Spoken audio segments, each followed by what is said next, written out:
All right. What's going on, everybody? Welcome back to the channel. It's been a little while, but we are live here on Geekly Goods and Novice Cinephile, y'all, to talk CinemaCon 2026. Yo, lots of things to talk about beyond the Spider-Verse, Spider-Man Brand New Day, Doomsday, Doom Part 3, The Odyssey. I mean, arguably those five right there are like winners of this thing, but there is so much more to talk about between that, Street Fighter. Every single major studio had a panel, and Godzilla Minus Zero also had its own panel, and man, oh man, did it impress. But y'all, I am so excited tonight. Thank y'all for coming through.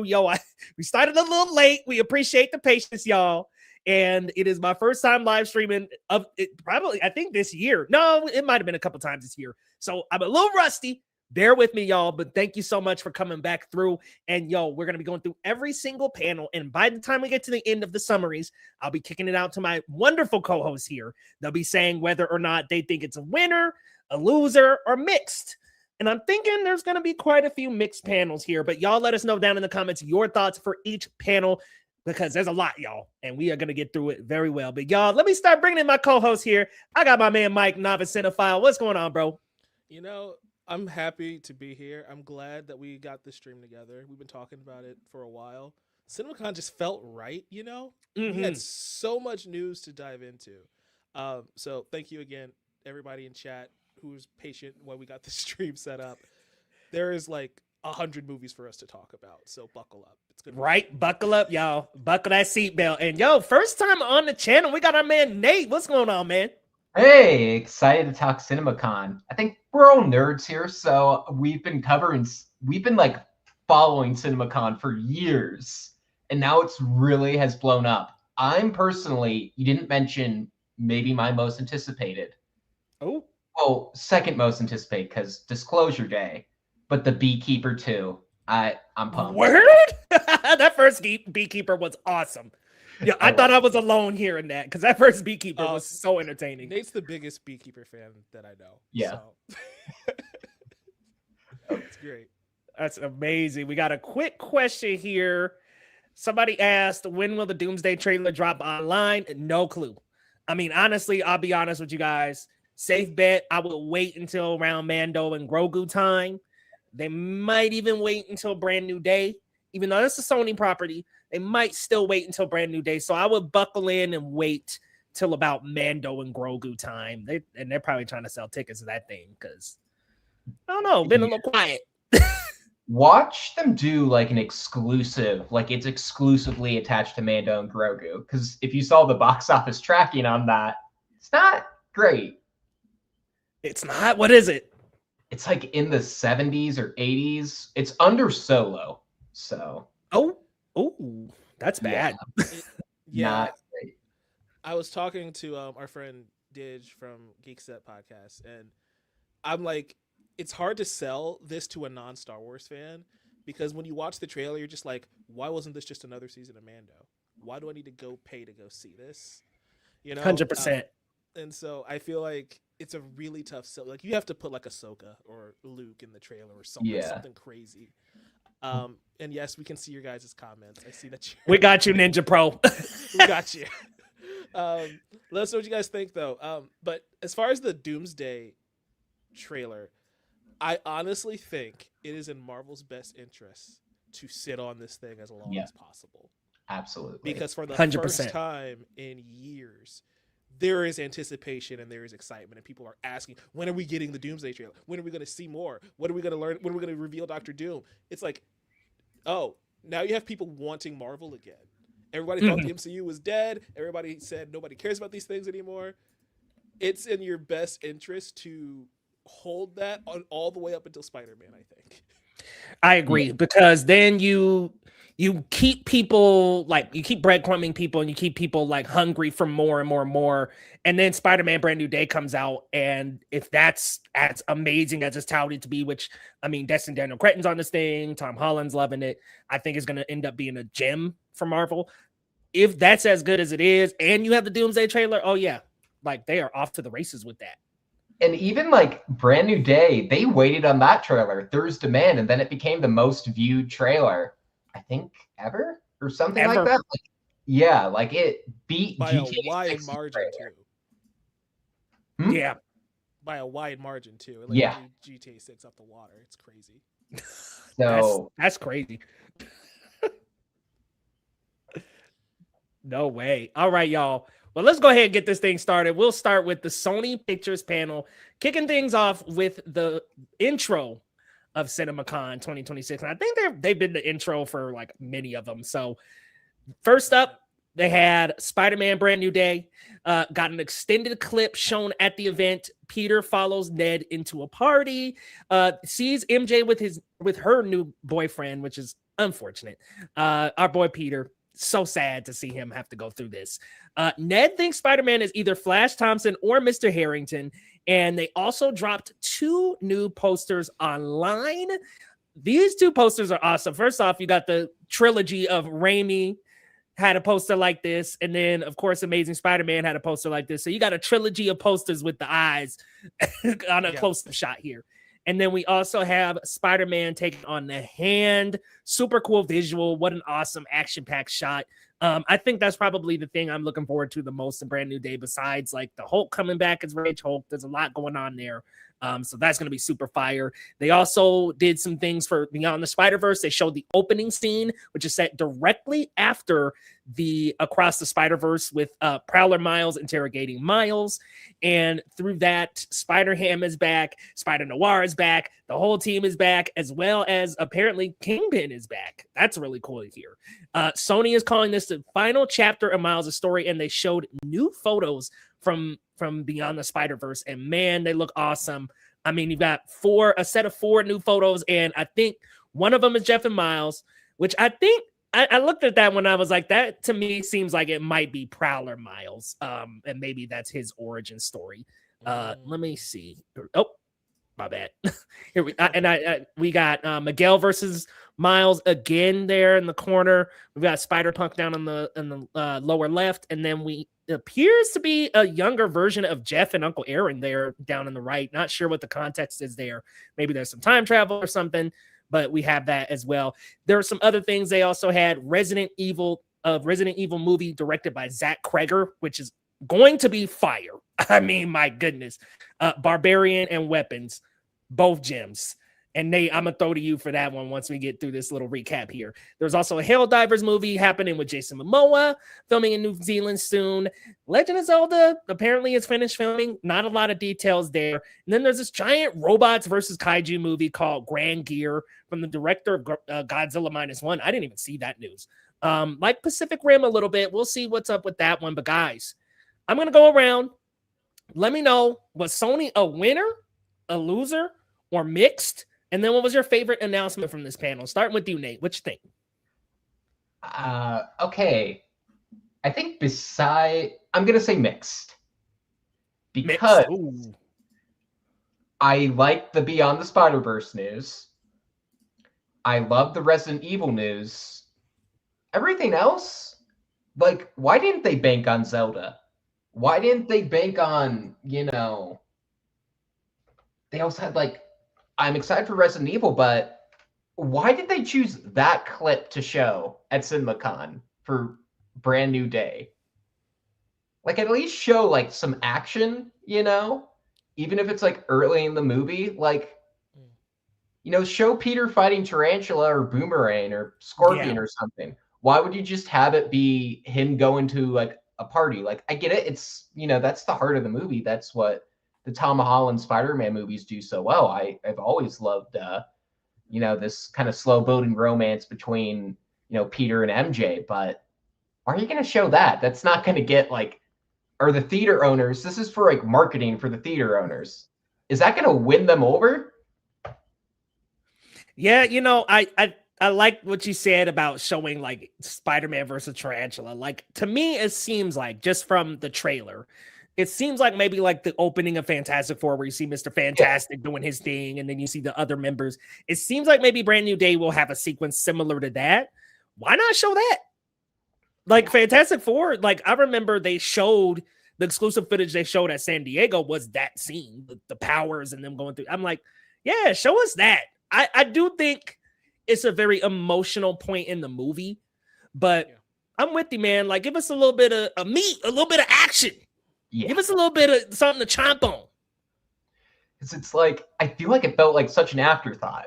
Like, compared to even like, I feel like nobody was talking. Everyone was going in being like, oh, are they going to finally say who Sadie Sink is playing? I'm like, I don't think we're going to get that until we see the actual movie. Don't think so either.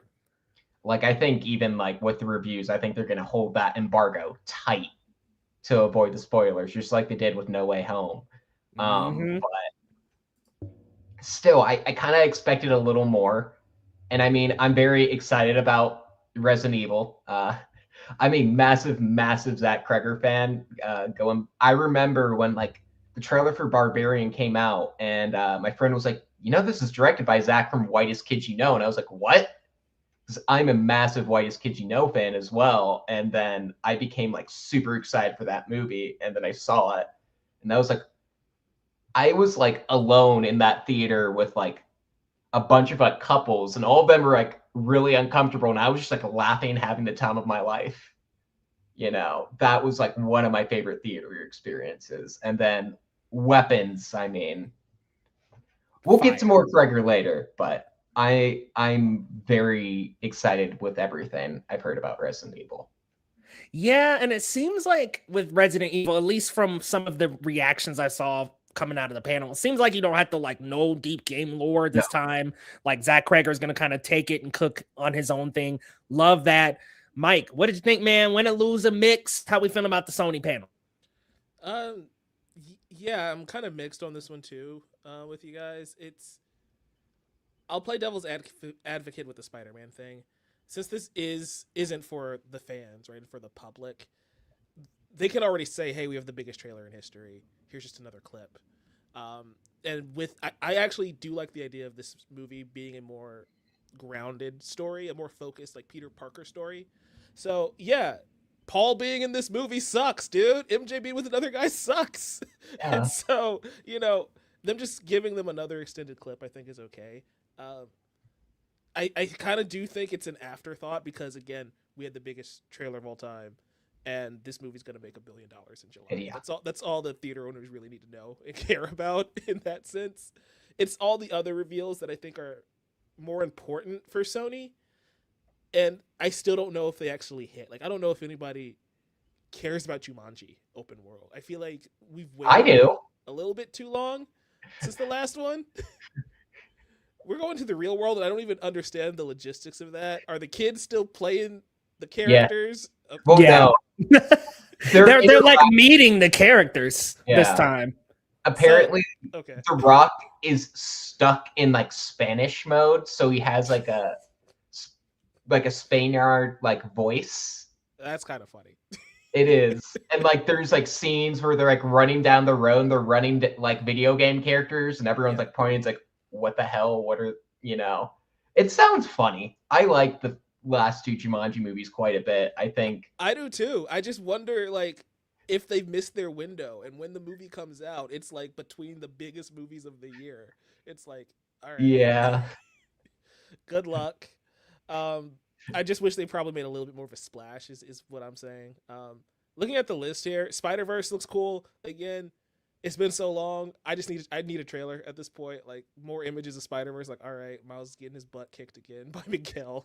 That's cool. I mean, he's getting thrown on the wall. I'm like, damn, dog. Like, this is crazy.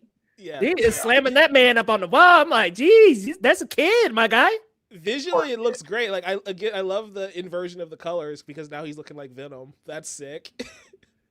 But yeah, like there's just so many unknowns from this specific panel this year. Like we know nothing about Zelda. We know nothing about Helldivers. We don't really know anything about what's that other movie that Bloodborne. Jacksepticeye's working on that. That's weird, but all right. Yeah. Don't know. So it's like there's stuff here that I think is cool. That's why it's not a bad panel, but we didn't learn a ton about these things. Like, hey, here's some cool stuff that we're working on, and we get like little nuggets of interesting stuff like Resident Evil thrown in here. But yeah, this is one of those ones where it's like we're looking at 2 years from now, so we don't have anything to show for it just yet.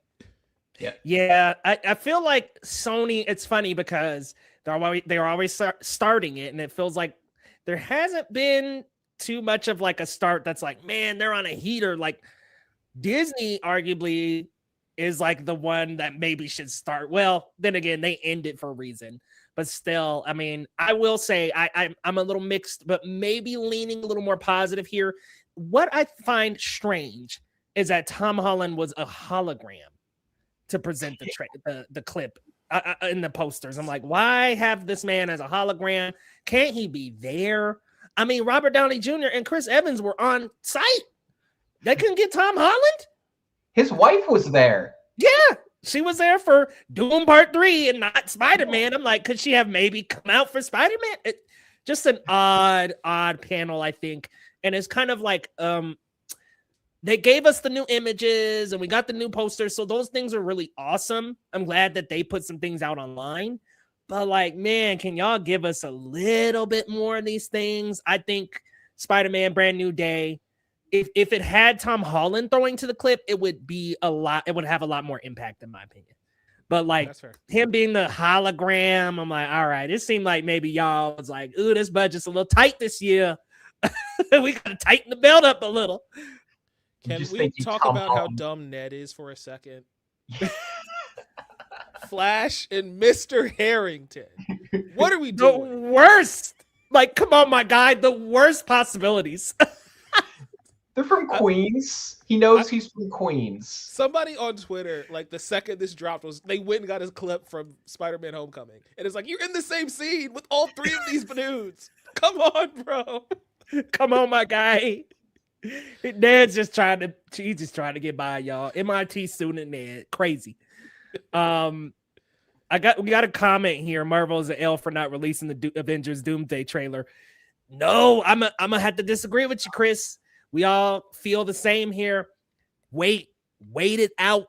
Get people anticipating this thing like crazy, and then drop the trailer in front of Brand New Day, or maybe Mando. Mando could use a little help, I think. But we'll talk about Mando a little bit later. But y'all, let's keep this thing cruising along. We're going to go to Warner Brothers, which this one, very strange panel here, but we'll get into that a little bit later. They showed some footage from Doom Part 3, which sounded amazing. There was a battle sequence that was set 17 years later and compared to Saving Private Ryan's Normandy scene. So this thing is huge. Stilgar arrives on a new planet and sees rain for the first time. Denis Villeneuve is not going to miss here. I'm very excited for Doom Part 3. Now, they also showed some Supergirl footage, but I've heard some mixed things about this one. The scene showed was a public transit scene, and it was straight from the Woman of Tomorrow comic. Also had Kara and Krypto fleeing Krypton, Superman showing up, Kara calling Superman a nerd, and Kara fighting Lobo.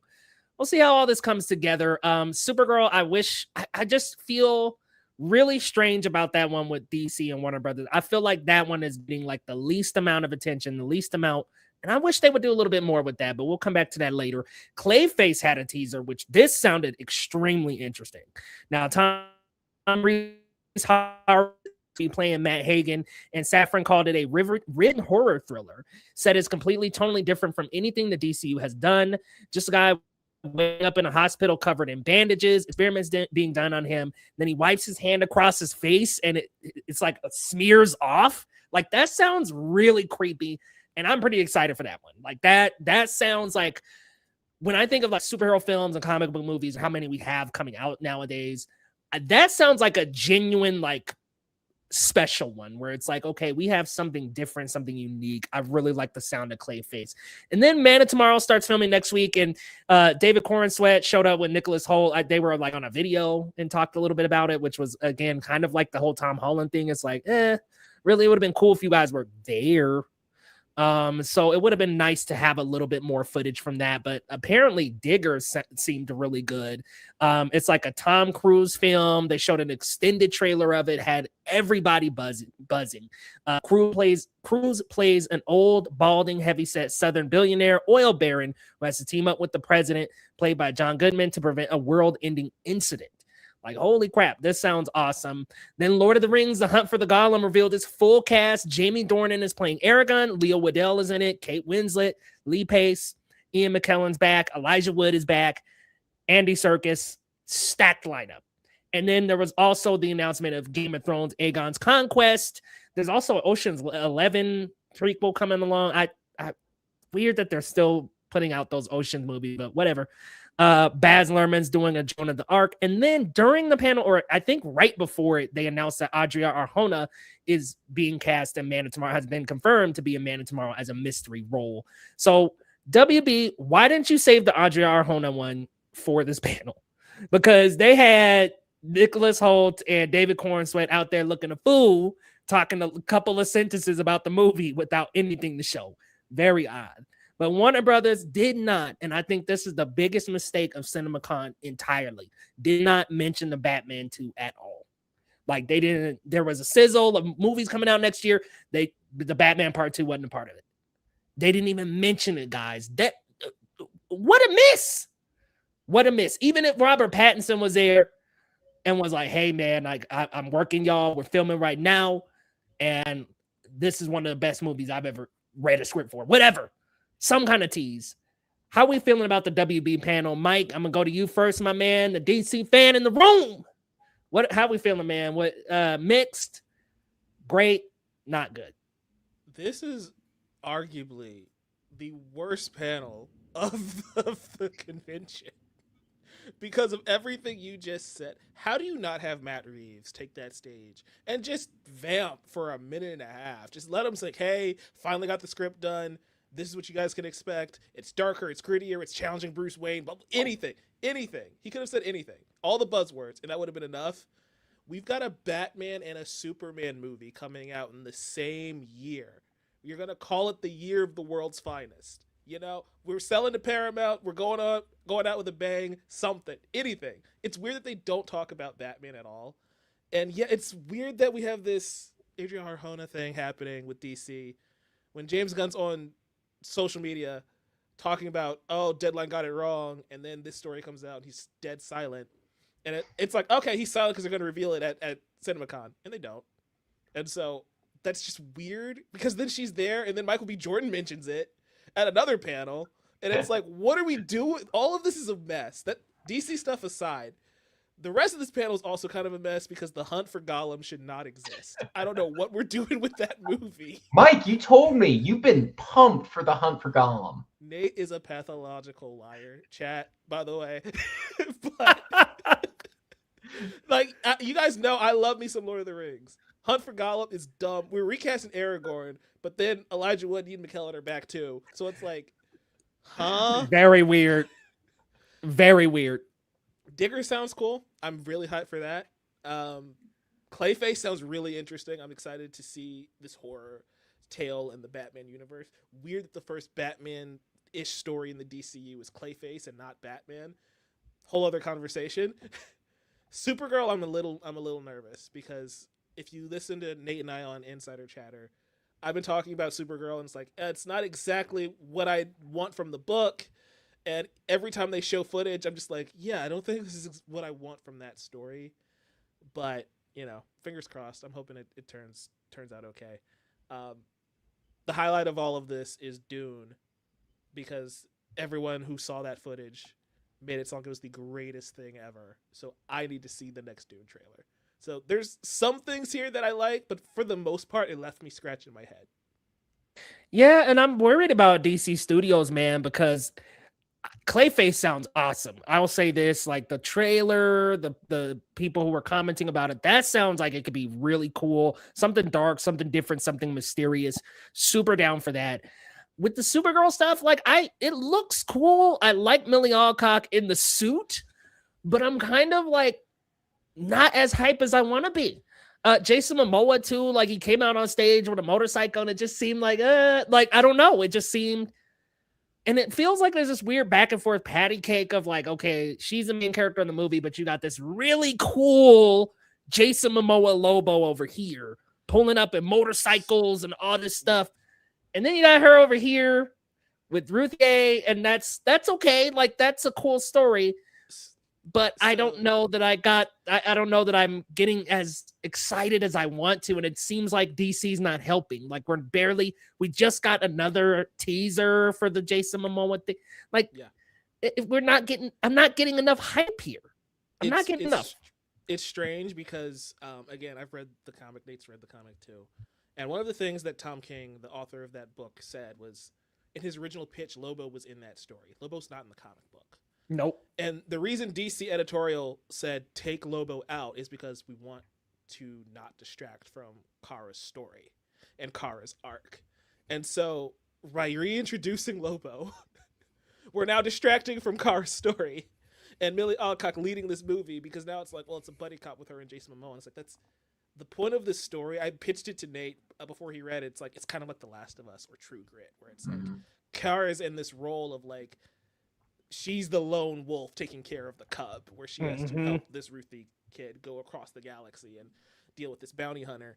And I think the problem with the Supergirl trailer is that it makes it look like the only plot of this movie is that Crypto needs saving again, which makes it feel repetitive to the super movie we just got, which that's a major plot of the book. That is important. But yeah, like, they're not selling this movie well. That's the problem. Oh, go ahead, Nate. I was going to say, because that first trailer, I was like, okay, like you using Blondie in the trailer. I mean, I'm sorry for that, but I wasn't like wowed by it. I will say I really love that second trailer a lot. But still, like, even reading this footage and like finally seeing the comic, like most of that comic, like, it's about, how do you pronounce her name? Ruthie? I think it's Ruthie or Ruthie. I don't know ever said it out loud. So so who knows? She feels like such an afterthought. Like, even in the trailer, it's like, oh yeah, my father, he killed my father too. But also Crypto. It's like, the comic is just as much about like her arc as it is Supergirl's, and it's like, why is she like feel so like glossed over compared to it? Also, Crim of the Yellow Hills just looks bad. I mean, it looks like a Ravager, a discount Ravager. Yeah, 100%. I just don't think he looks exciting. We haven't really got much with him, so it just, I don't know. I Supergirl, I want to be excited because I love Millie Alcock. I love the comic, the Woman of Tomorrow comic.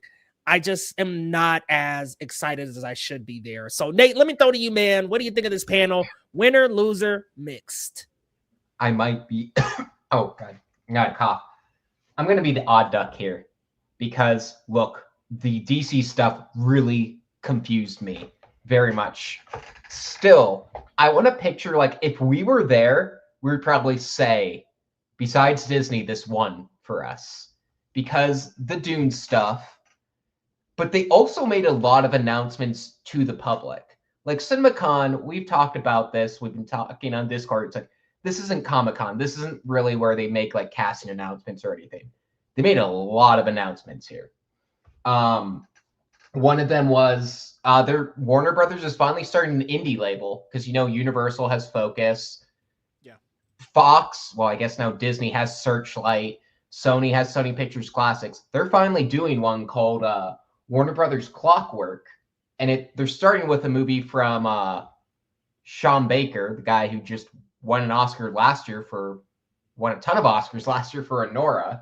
He's doing a movie called Tiamo, which is like inspired by like Italian sex comedies. Sophie Thatcher is apparently going to be in it. So I like that. I think also just, again, we'll go back. I'm going to talk about Zach Kreger again. They announced that his next movie after Resident Evil is The Flood, which for a while was rumored to be going to Netflix. And he was battling Netflix. And I was like, oh no, is this movie not going to get made? This is like the script that he said he was like the most like proud of. It's kind of like Event Horizon-y as well. It's all like set in like space. And now it's finally getting made. You know, it's not at Netflix. Warner Brothers took it over. I guess it was a smooth transition. He's not doing the Aunt Gladys prequel, but we did get confirmation on that. And I mean, even like the Digger stuff, I'm like, look, I love Tom Cruise. The director of that movie, Alejandro Iñárritu, I really did not like his movie Birdman. I know it won Best Picture and everything, but my probably take that I'm notorious for in some of my circles is how much I dislike that movie. I like The Revenant a lot, but I'm like, I felt so conflicted, and then when I read that description, I'm like, okay, this kind of sounds up my alley. I like they compared it to like Doctor Strangelove and Brazil, and a little bit of like a movie I defend a lot, Don't Look Up. So they compared it to all those kinds of movies, and I'm like, okay, that actually sounds completely up my alley. And then, of course, the Dune 3 stuff. I mean, I'll share it right here. It's at my precious. He's got the Dunacy. Yes. I mean, I'm a massive Dune fan, so just hearing about that footage and them comparing it to like Saving Private Ryan, I'm like, okay.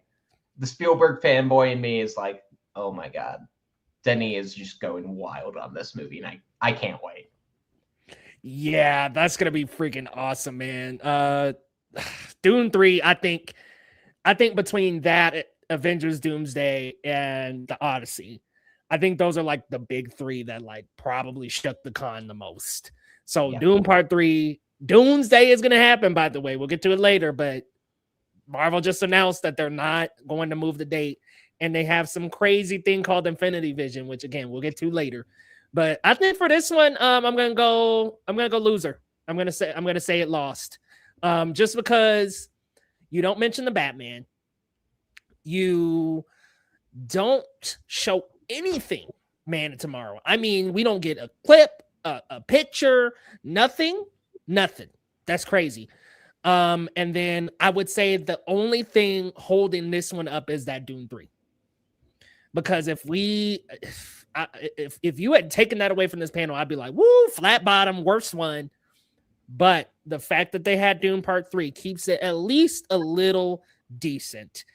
Real quick, let's just go ahead and address some of the comments. We got Joe San. Good to see you, man. Welcome back. Hello. Parks says hi. Hey, Parks. What's up, Parks? Yeah, he said we talked ourselves out of Supergirl. Admittedly, the more we talked about it, the more I was like, oof, I am worried about Supergirl. So you right about that. But y'all, we're going to go ahead and move on to our next panel here. We had Universal and Focus. Now, this one was another big one because it had the Odyssey show a sequence. They showed the Trojan Horse sequence and a new scene with Charlize Theron as Calypso. It's got everybody very excited. I'm glad to see that she's in the film. It's also under 3 hours. Given the scope of this thing, that's actually pretty shocking. Under 3 hours with all of these people in it. That would almost be like saying, like, hey, Doomsday is like 2 hours. Which Lord of the Rings being like 220. It's like, what? Like, dude, y'all got damn near everybody and their mom in Hollywood up in this joint. So a little odd. I have a conspiracy theory I'll share later. Oh, okay. I'm looking forward to that. Snoop Dogg biopic is happening. Kind of weird. Again, if this was like to sell to the exhibitors and the owners of theaters, really? A Snoop Dogg biopic? We got to follow up Michael with something? I guess. I don't know. Jonathan Davis from Outer Banks is playing Snoop. Craig Brewer is directing this, and it's being described as a spiritual cousin to Straight Outta Compton. Just because it's about Snoop, right? Like, all right, this is we're doing a lot of heavy lifting with Straight Outta Compton comps. What are we doing? Yeah, I think that I don't know that seems like a reach. But we'll see. We'll have to wait and see that one. Robert Eggers' Werewolf showed its first teaser. Same aspect ratio as The Lighthouse, and it features Aaron Taylor Johnson transforming into a real hairy werewolf. What was that wolf movie that came out? Not the beginning of this year, the beginning of last year. There was a movie that Wolfman. Please be better than that. Woo! I was disappointed in that one. He was boldy. Yeah, I was like, didn't like that one. It's okay. So Spielberg's also they showed Disclosure Day. They revealed the creature design, which I'm really excited for this because somebody explained it as like almost like all of Spielberg's best hits wrapped into one. I'm like, okay, you got me excited. The footage, apparently the footage like really blew the room away, by the way. That was another one that did very well.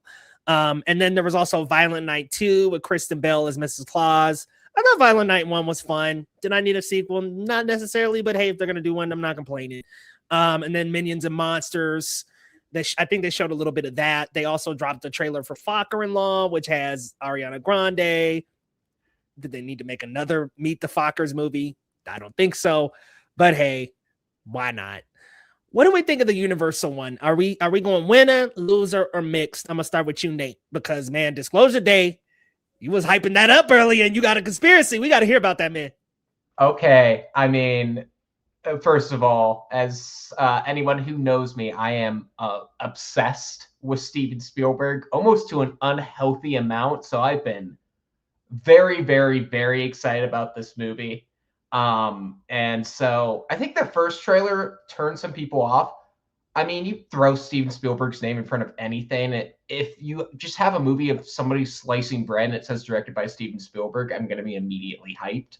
But like, I still thought the first trailer was good. I thought the second trailer was better, but there's still like some people being like, okay, all the reaction where people were like, I was a little skeptical. Okay, no, this looks incredible. Like I'm also just sick of hearing people say Spielberg lost his like magic. I'm like, his last two movies were West Side Story and The Fabelmans, which especially West Side Story, like that movie freaking rocked.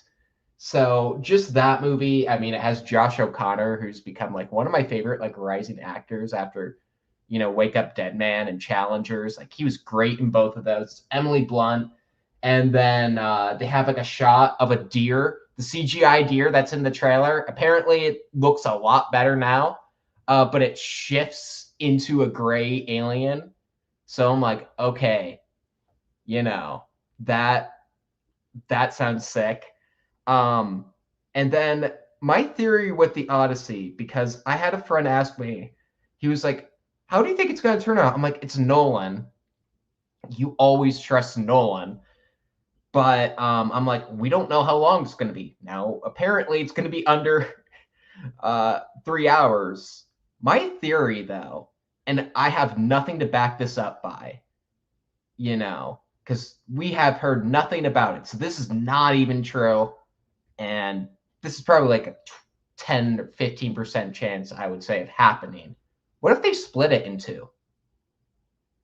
You know? Like The Odyssey?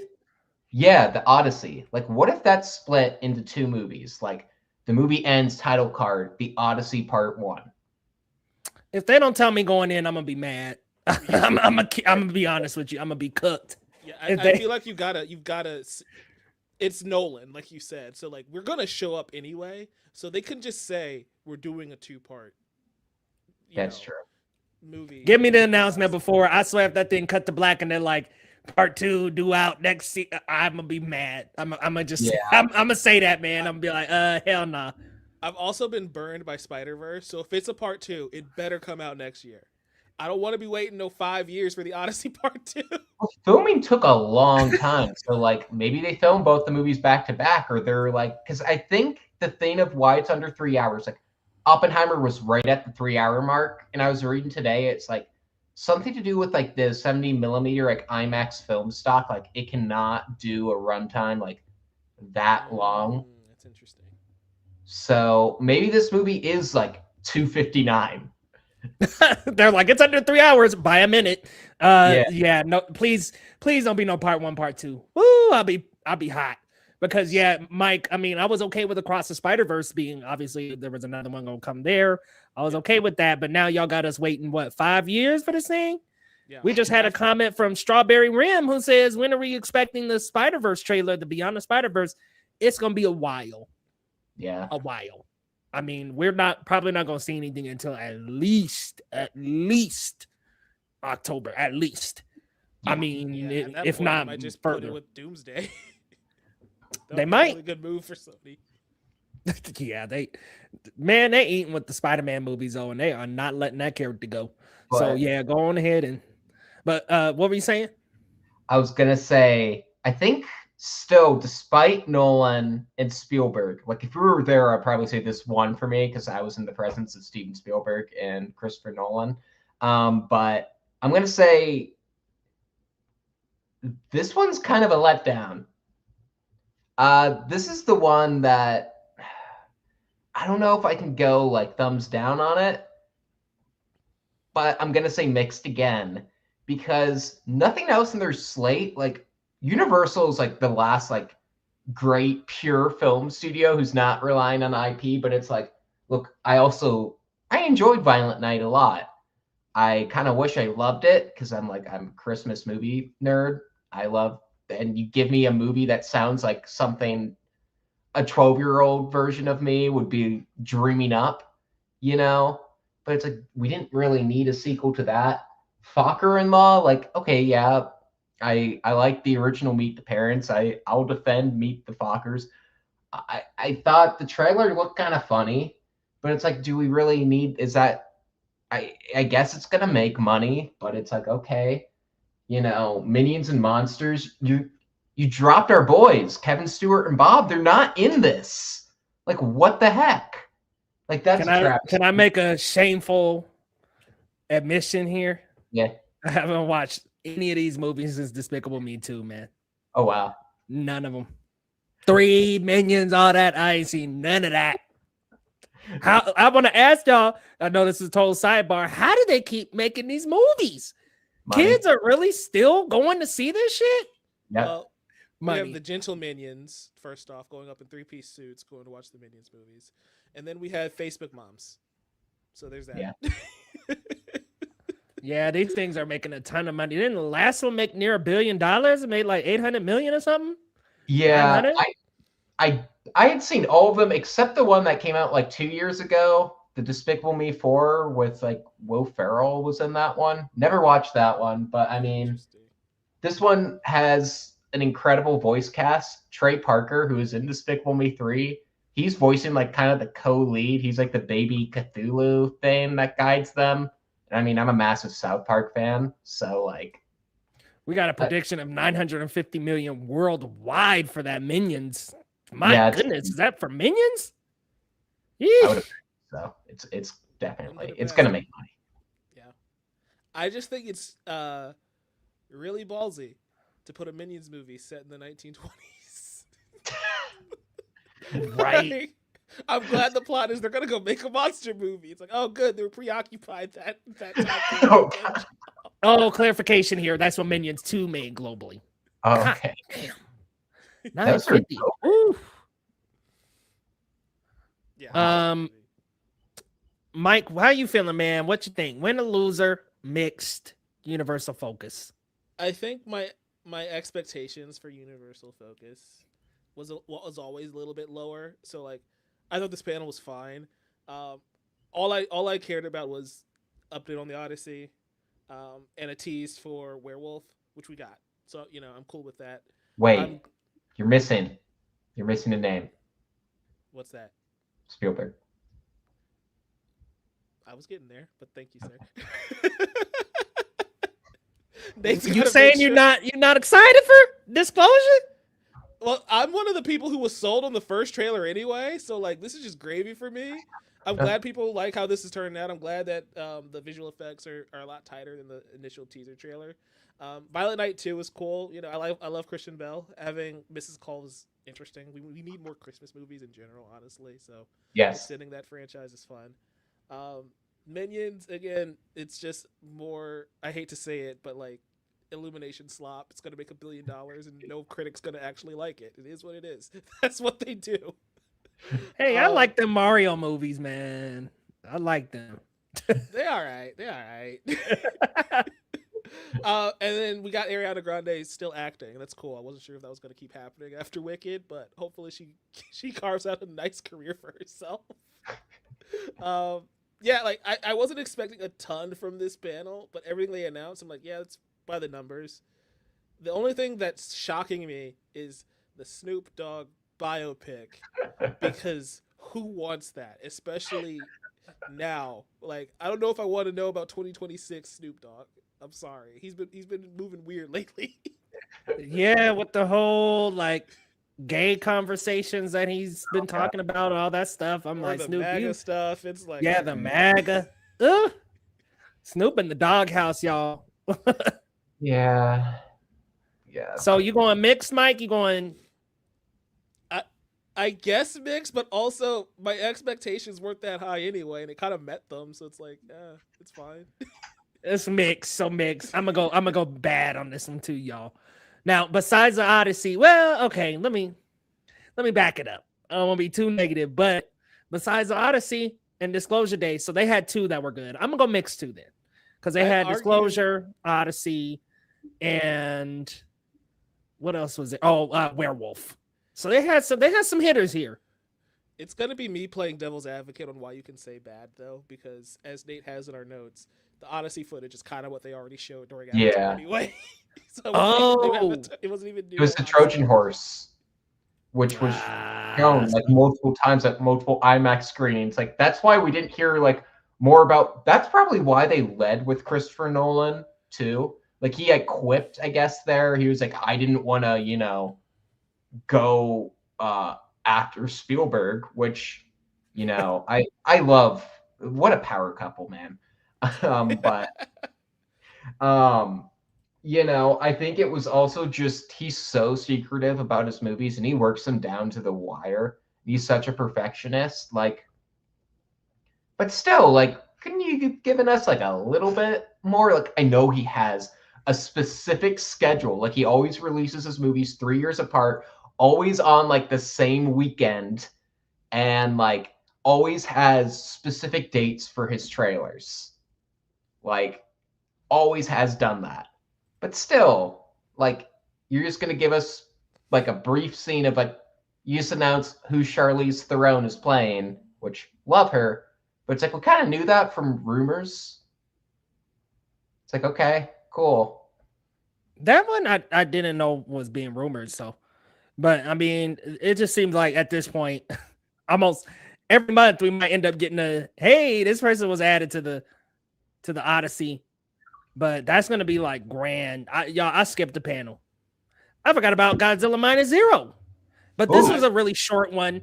Do you have something, Mike? I was gonna say, we don't want to mess with any footage for Godzilla Minus Zero because is it flagging? They are snipers, man. Trust me. But well, we could talk about it for a second. Yeah, so really they debuted a teaser for Godzilla Minus Zero. Gosh, I almost called it -1. Godzilla Minus Zero, and in the teaser we do see the Shikishima family again, and we do see Godzilla walking by the Statue of Liberty. So that man has emerged in New York, which is amazing. That looks like it's going to be fire. I'll say this was a winner because I mean, it was a quick panel. I'm sure this was like a quick little, hey, the director talked for a little bit, through to the trailer, boom, in and out. I think this was easily a winner. Not much to say about this one. Godzilla, the look of Godzilla and the mass in IMAX is going to be phenomenal. And this was shot for IMAX. So this is going to look incredible. The first one, VFX were out of this world. Man, I know them VFX workers are working around the clock to make this happen because wasn't the budget on the first one like 90 million or something? I mean, they're working with 15, you said? Yeah, it was like 15. It was like less. Yeah. Wow. I mean, that's some shoestring budget money right there that they made some magic out of. So we already know the second one is going to cook. What do we think of this one, y'all? We'll make this one quick. Winner, loser, mixed. I mean, big winner. Yeah. I like Godzilla in New York. That's incredible. I've yet to see -1. It's on my docket. I'm gonna get to it by the time this one comes out. But just the 49, the 49 seconds that we saw, I'm like, okay, we're cooking. I got burnt out with the MonsterVerse version of Godzilla. I'm gonna be completely honest. I'm ready to get back into this version of Godzilla. Come on, y'all. Godzilla versus Kong. Now, here's what I'll say about the MonsterVerse. Its best actual product is on Apple TV Plus, Monarch. That's a hell of a show. I wish they took that writing. I don't know what writers team is writing Monarch and who's writing the Godzilla movies. But I'm like, they need to have the actual writers of the show write the movies. I don't know what's going on there because the show is fun. It's cohesive. Is it the best TV out right now? No, but it is really solid. Great storytelling there between the past and the future as well, or past and present. Really like that. I mean, the Monsterverse, basically, they said, yeah, we just going to have these guys duke it out on the big screen. I mean, the last one was basically an Avengers movie.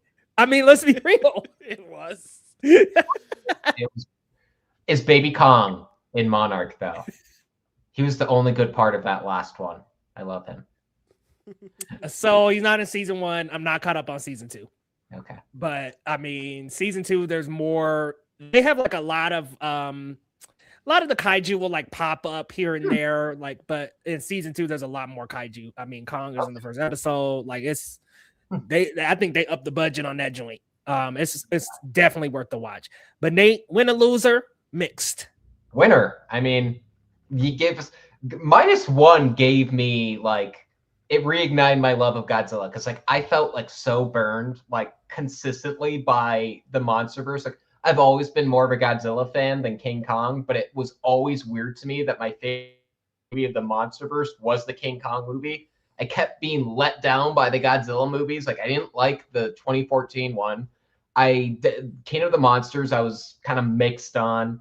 Godzilla versus Kong was fine, but like -1 was so freaking good. And that was when I went to see like on a whim with my dad who like knew nothing about it. He was like, I don't know, like is this gonna be goofy or anything? Like that and a movie we'll get to that I mentioned to begin with earlier, like movies he rewatches like quite a bit, and he never rewatches movies. So, and I think the fact they're filming this on IMAX, like I really wonder how much they upped the budget for this movie. Like they did all of that on like $15 million. Like imagine if this movie like has like, I think they said it's going to be a pretty expensive movie. Like imagine what they're going to be able to do with it. You know, this movie's about to go wild. I'm very curious with the New York stuff. I'm like, are we going to get like, I don't know, Chris Pratt popping up as the American? I don't know. That was me joking. But like, are we going to get like an American side? I don't think we really need that, but still, I mean, if that happens, I'm coming for you, man. Because I don't need to see more Chris Pratt. I'm like, listen, Mario, stay over there, dog. I don't know. He was the first like American actor who could pop into my head. I don't know. Why was Chris Pratt the first American? Chris Pratt? We're talking Mario. He's an actor. Like I'm already like, hey, I'm burnt out. I'm going to get to this next one eventually. And you be like, what if Chris Pratt shows up? Can we pick a different Chris? Can it be like Chris Evans? Like I would even like if it was Chris Evans who popped Chris Pine's cool. I'll take Chris Pine. Chris Pine, I'll take Chris Pine. I'll take Chris Hemsworth, but he ain't American, so he's out the mix. I'll drop Chris, but that was just a joke. We've been traumatized, man. The joke ain't funny anymore. I saw Mario didn't even try this last one. That was just Chris Pratt the entire movie. Hey man, he did the little woohoo. He did a couple of little. The first movie he did the voice. He did a voice. This second one is just like, oh, that's just he's not even trying. Yeah, he's just talking. He ain't doing no voice. But hey, props to Donald Glover, bro. I mean, my goodness, he got the Yoshi voice down. He was crazy good. So good. So this one, all around winner. Definitely agree with you guys. Let's go to Amazon MGM because I was trashing this one earlier, but actually it does have some really good stuff. So Spaceballs. Amazing. Rick Moranis is back as Dark Helmet, and he's battling Yogurt, who apparently is jacked with a 5-pronged lightsaber. The movie takes some shots at some of the studio mergers, which I do want to add in. Warner Brothers didn't mention the merger. Another panel did. We'll talk about that. And then there's a joke, and there's a Navi urinal joke, but I got a sense of that for the stream. No, I don't know if they'll pull us down. I can't repeat it here, but trust me, very Mel Brooks is super funny. Looks awesome. Highlander got Chad Stahelski directing. Henry Cavill is starring in it. Dave Bautista's in it as well. It kind of looks, from the photos, it looks like John Wick. They said from the footage that was shown, it looks John Wickish. Hell, if that means another John Wick, I'm here. I'm down. The John Wick movies is not one of them. I love John Wick. I will say the only John Wick project I don't like, and this is a stretch, don't like, but thought was okay, was that one show they did for Peacock. It was like, yeah, Continental. I'm like, how do you take John Wick and you give us the episode 1 of the Continental, you give us this crazy action sequence, crazy, and then they do nothing after that until like the last episode. I'm like, what the hell? John Wick is the franchise where you don't sit around and talk a lot. But anyway, we'll go on to another action franchise, Beekeeper 2. We got Jason Statham back. Beekeepers kidnap the president, and Statham kills a guy by shoving a flamethrower down his throat. There's a Cybertruck that does not survive the movie. I'm in for this one. Also, the Thomas Crown Affair, starring and directed by Michael B. Jordan, with some Tenet vibes. How to Rob a Bank with David Leitch, about an influencer bank robbers with a stat cast, and the Sheep Detectives. And people are apparently comparing this to Paddington. I don't know. I seen some of the posts. That's you. That was you compared. So I will say real quickly, Hugh Jackman has been hanging out a lot at my alma mater's campus. Yeah, at both state universities. So his girlfriend Sutton Foster was like teaching a course.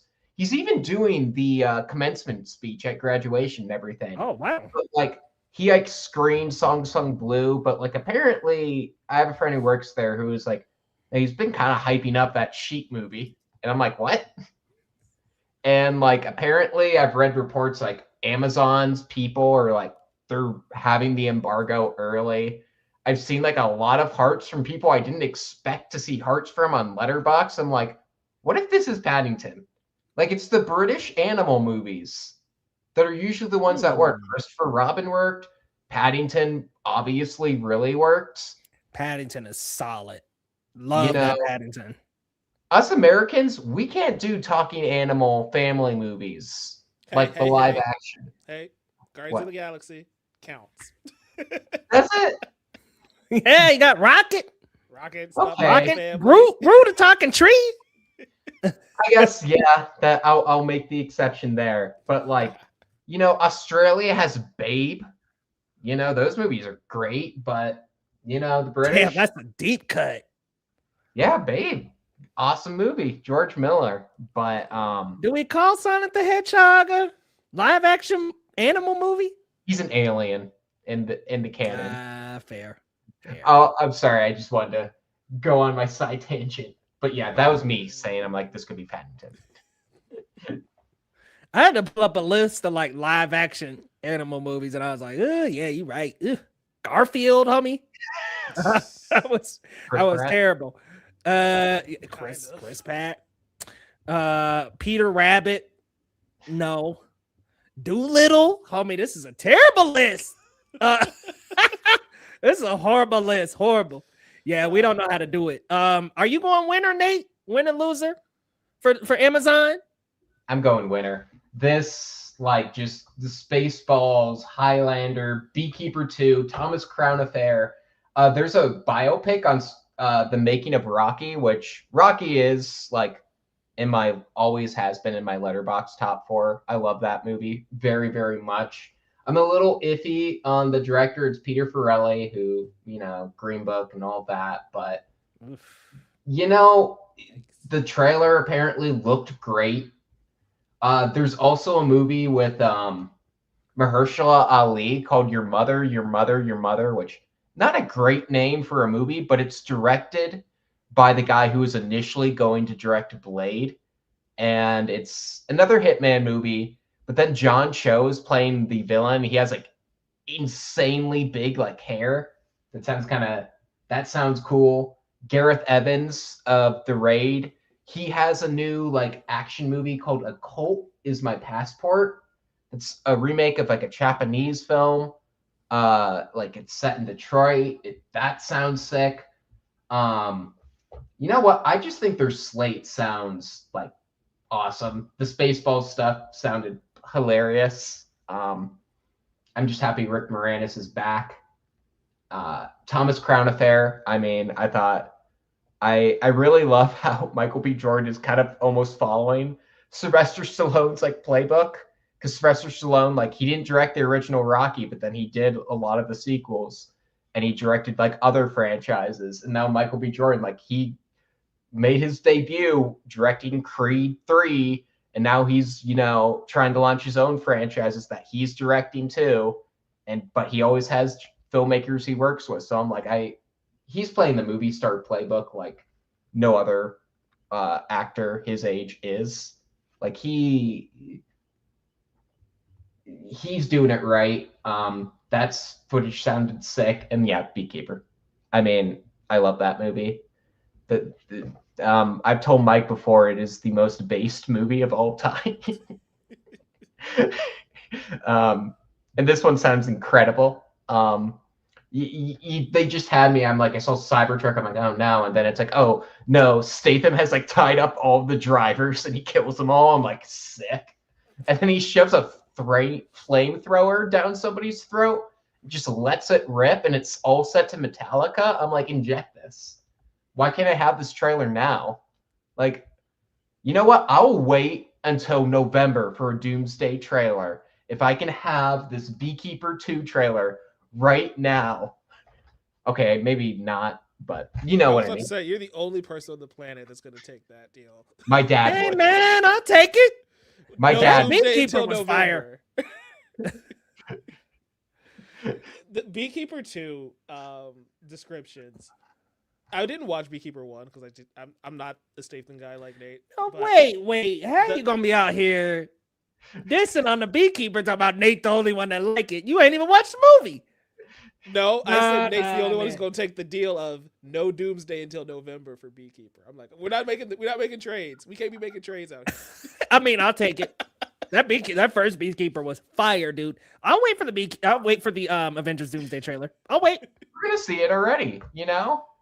The Beekeeper footage sounds so sick. The flamethrower has me sold. I gotta go watch Beekeeper 1 now, just so I can watch Beekeeper 2. Like, I'm bought in. That was enough to, like, the description. That's the cool thing about CinemaCon, is that the description of Beekeeper 2. I'm like, I don't need to know anymore. Y'all don't need to show me the footage. I am there. I gotta go watch the first one, but now I'm there because it sounds so sick. One thing that we didn't talk about with the Amazon is that they announced they're doing 15 movies a year. Yeah. Which is nice. So we're going to be getting more from them. And I like that they are kind of similar to Universal, where we're not getting like, oh, we're going to do 20 franchise films. We're doing a lot of different stuff here. And I think that's, when it comes to CinemaCon, what I look for with these panels. So getting Masters of the Universe as one of their franchises is cool. But then we get this Rocky movie, like Nate was saying. We get Michael B. Jordan directing a movie. That sounds really sick. We have another Spaceballs, which is tons of fun. This is the lineup that I get excited about, of like, oh, we're having some really cool and interesting and unique premises coming to movie theaters. And then we have Disney come in later. It's like, here's all the franchises that you guys want, which is cool. I'm glad we have that balance. So Amazon, winner for me, kind of balancing the scales a little bit with everybody else. Yeah, I'm with you guys. I mean, this is a winner. There's so much. I was capping, by the way, when we were talking about it earlier. I'm like, Amazon didn't do good. I was actually going to say it was like top 3 panels for me. It has so much to offer. I mean, between Spaceballs coming back, between Highlander, the Beekeeper 2, I feel like they don't have, like, their panel didn't have like a loser. Like, there wasn't one like the Snoop biopic or whatever. Like, there wasn't none of that on this panel. Like, this panel just felt jam-packed with like really fun stuff that has potential. Sheep Detectives looks a little hokey to me, but hey, I mean, Nate, if you say it's like Paddington, I'm gonna go see it then, because I was a little bit like, I get the vibe. It's the British anime. I'm gonna have to check that out. And then I think the trailer's cute. You know, I'm like, okay, I can vibe with this. Okay. Posters parodying like other MGM movies. Like, there was like with lamb puns and sheep puns in there, and I was like, oh, this is adorable. I mean, I'm easy to please when you put cute animals on things, as Mike knows all too well. But I'm like, okay. But when that first trailer came out, I was like, this is so stupid. Is this a joke? But now I'm like, I'm kind of pumped for this. And then the How to Rob a Bank trailer. It's got Nicholas Hoult, Zoe Kravitz, Pete Davidson, Anna Sawai. It seems like it could be fun. It's like some influencer bank robbers. That sounds fun. I'm super down for that. Yeah, this panel, big winner. One of the best of the con, definitely. And we'll move on to Paramount Pictures here, starting off with David Ellison. I'm actually going to read word for word from your notes, Nate. David Ellison being stupid, essentially promising to release 30 movies a year, both WB and Paramount. Definitely not possible. That is a huge reach and a huge promise to try to make here. By the way, they did mention the merger. He mentioned the merger. They did it in the WB panel. So who knows? Can I interrupt for a second here, Leo? Yeah. So I'm just really this. I didn't mention it during the Warner Brothers panel, but they mentioned that they're doing Warner Brothers Clockwork. I know you guys talked about that for a second. Why is Warner Brothers opening another studio department when this merger hasn't been finalized? And is that included in this 30 movie total? I just have so many questions, and it doesn't seem like we really got a ton of answers. Yeah, I don't think anybody has a ton of answers, man. Like, honestly, I think David Ellison thinks one thing, and everybody else is kind of like, ooh. It feels like Warner Brothers, and maybe this is just because things aren't finalized, but it feels like Zaslav and WB are moving like this deal is not going through. And so I'm like, yeah. Do they expect this deal to fall apart? You heard the report of like him being like, hey, if this deal falls apart, we just get like a bunch of money and we just ride on. And I'm like, I crapped on Zaslav for so long, but if that's his like ulterior motive, you know, my props. I judged you too harshly. You know, I don't think that's him. I think he's a greedy businessman, like most. But yeah, you know, if that's his ulterior, like in an alternate reality, I would just be like, okay, you know, you're getting all this money from, you know, a pretty problematic family to fund Warner Brothers Clockwork and new movies from Paul Thomas Anderson and Ryan Coogler and Zach Kreger and like all of these incredible filmmakers. It's like, you know what? You do you. Keep doing it. Mm-hmm. So fascinating. Very fascinating chain of events that's going on here. And just like he said, yeah, Zaslav's like, hey, I'm going to ride off with a bag of money anyway. So it's a little odd shifts happening here with that merger, and it's not finalized. But continuing on, the Paramount panel confirmed that Top Gun 3 is being written. There's a Call of Duty movie from Peter Berg and Taylor Sheridan coming in 2028. And then there's a Timothée Chalamet motocross heist movie with James Mangold called The High Side. Damien Chazelle has a prison movie with Cillian Murphy and Daniel Craig, which sounds awesome. Now, yes. A big splash for, I think, the con in general was Street Fighter. They had their full cast there, and they debuted a trailer online, which looked so fun. Honestly, I think this might be one of the top 3 things of the con in general. It looks fun. It looks goofy. It just looks like the right amount of cheese for a Street Fighter live action movie. You've got they also later in this trailer, I won't show the whole thing, y'all, but Hadouken is shown. Jason Momoa's character is shown. I mean, you got all these signature moves from the characters too. You got that hurricane uppercut, Hadouken. I mean, it's all these really cool signature moves.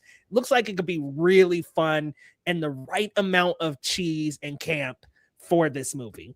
And then we also had Jackass Best and Last trailer showing Johnny Knoxville kicks a robot in the balls, but then he also has there's like a robot that shoves it up his booty. I don't know. It's some crazy shit.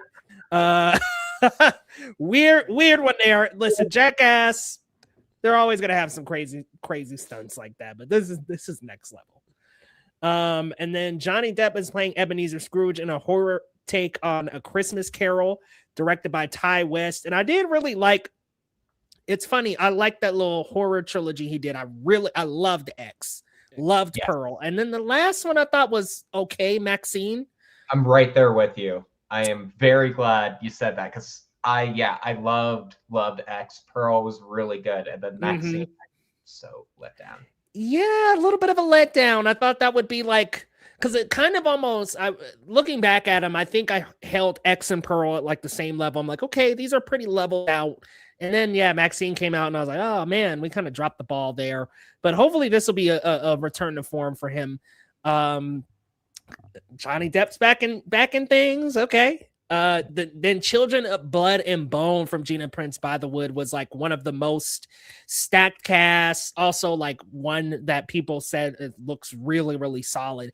Viola Davis is in it, Idris Elba, Regina King, Cynthia Erivo, Chiwetel Ejiofor, Damson Idris, Lashana Lynch. There's a lot of people in this joint. Big epic fantasy. That's one to keep on everybody's radar. They did show a little bit of Sonic 4 footage. Apparently, there's like a small clip of Jim Carrey's Dr. Robotnik has survived. And there's like a little bit, I heard there was like a little bit of like an Amy Rose piece. And then they showed a sizzle of previous movies. So not a lot for Sonic 4. TMNT Mutant Mayhem, no footage. But they did confirm it will have Shredder and Krang. Hopefully they did do it better than Out of the Shadows. I'm sure they will because Mutant Mayhem, the first one was awesome. And then James Cameron teased the Billie Eilish concert film. I don't know. Like they're like really, really, really, really hyping that one up, and I don't know why. I'm just like not. I really like Billie Eilish too, but I'm just like seems like another concert movie to me. We'll see. And then scary movie footage was also shown. There was like parodies of Get Out, Weapons, Subs and Sinners, John Wick and Ballerina. That one looks really funny. And I feel like they are out to offend everybody with that movie. And then let's see. I think that might be all for that one. David Cornswet movie. Oh yeah, Mr. Irrelevant. Got the David Cornswet movie. That you forgot about that one. Mr. Irrelevant. And The Heart of the Beast as well.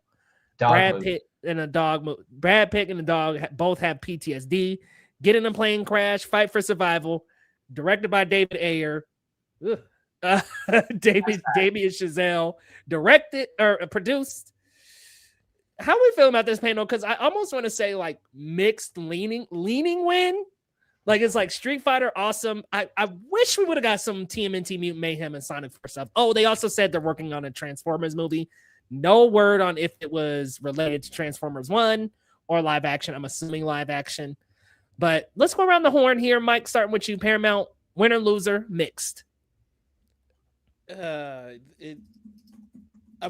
with you. I'm leaning towards win, but because it's Paramount. Here's the thing: we all know David Ellison is a problematic person, and we get this Call of Duty movie, which I just know is going to be like the biggest propaganda piece in the history of cinema.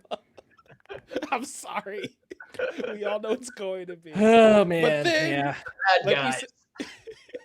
But then we get Street Fighter, which is like he said, campy fun. Like I'm glad that we're getting a summer blockbuster type movie, which is just like, yeah, we're gonna just be ridiculous and have fun with it and just see how it goes. And I think it's fitting that we get both Street Fighter and He-Man, which are kind of leading into the goofiness a little bit more, which is a nice balancing of the scales, you know.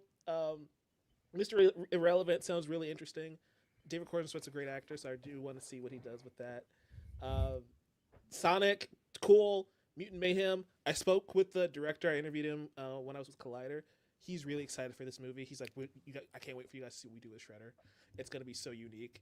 And so I'm hyped to see what they do with Shredder and Krang. Krang's not my favorite TMNT villain. But like you said, we can't do worse than we did last time we used Krang in a movie. So I'm excited for more Mutant Mayhem, of course. Yeah. Quiet Place 3.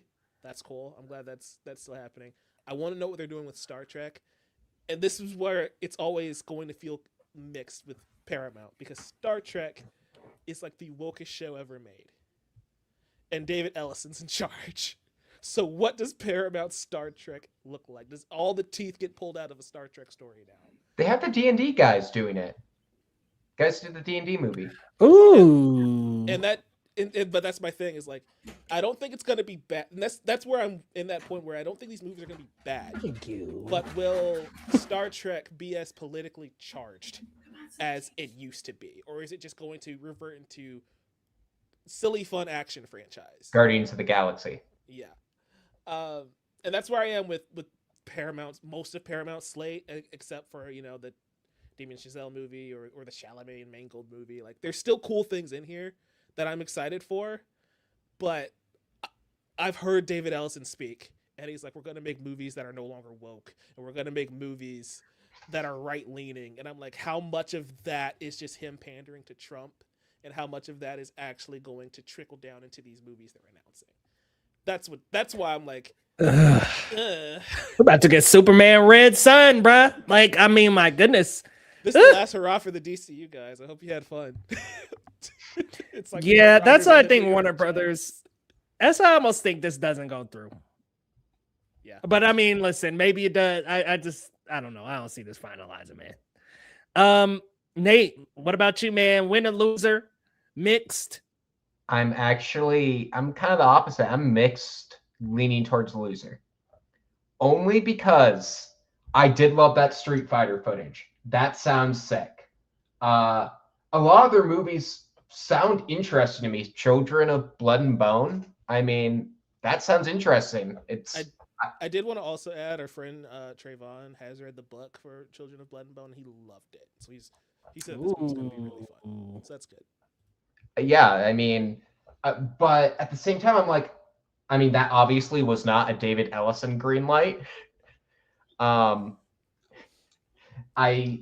don't think the Tiana Taylor directorial debut was a David Ellison green light.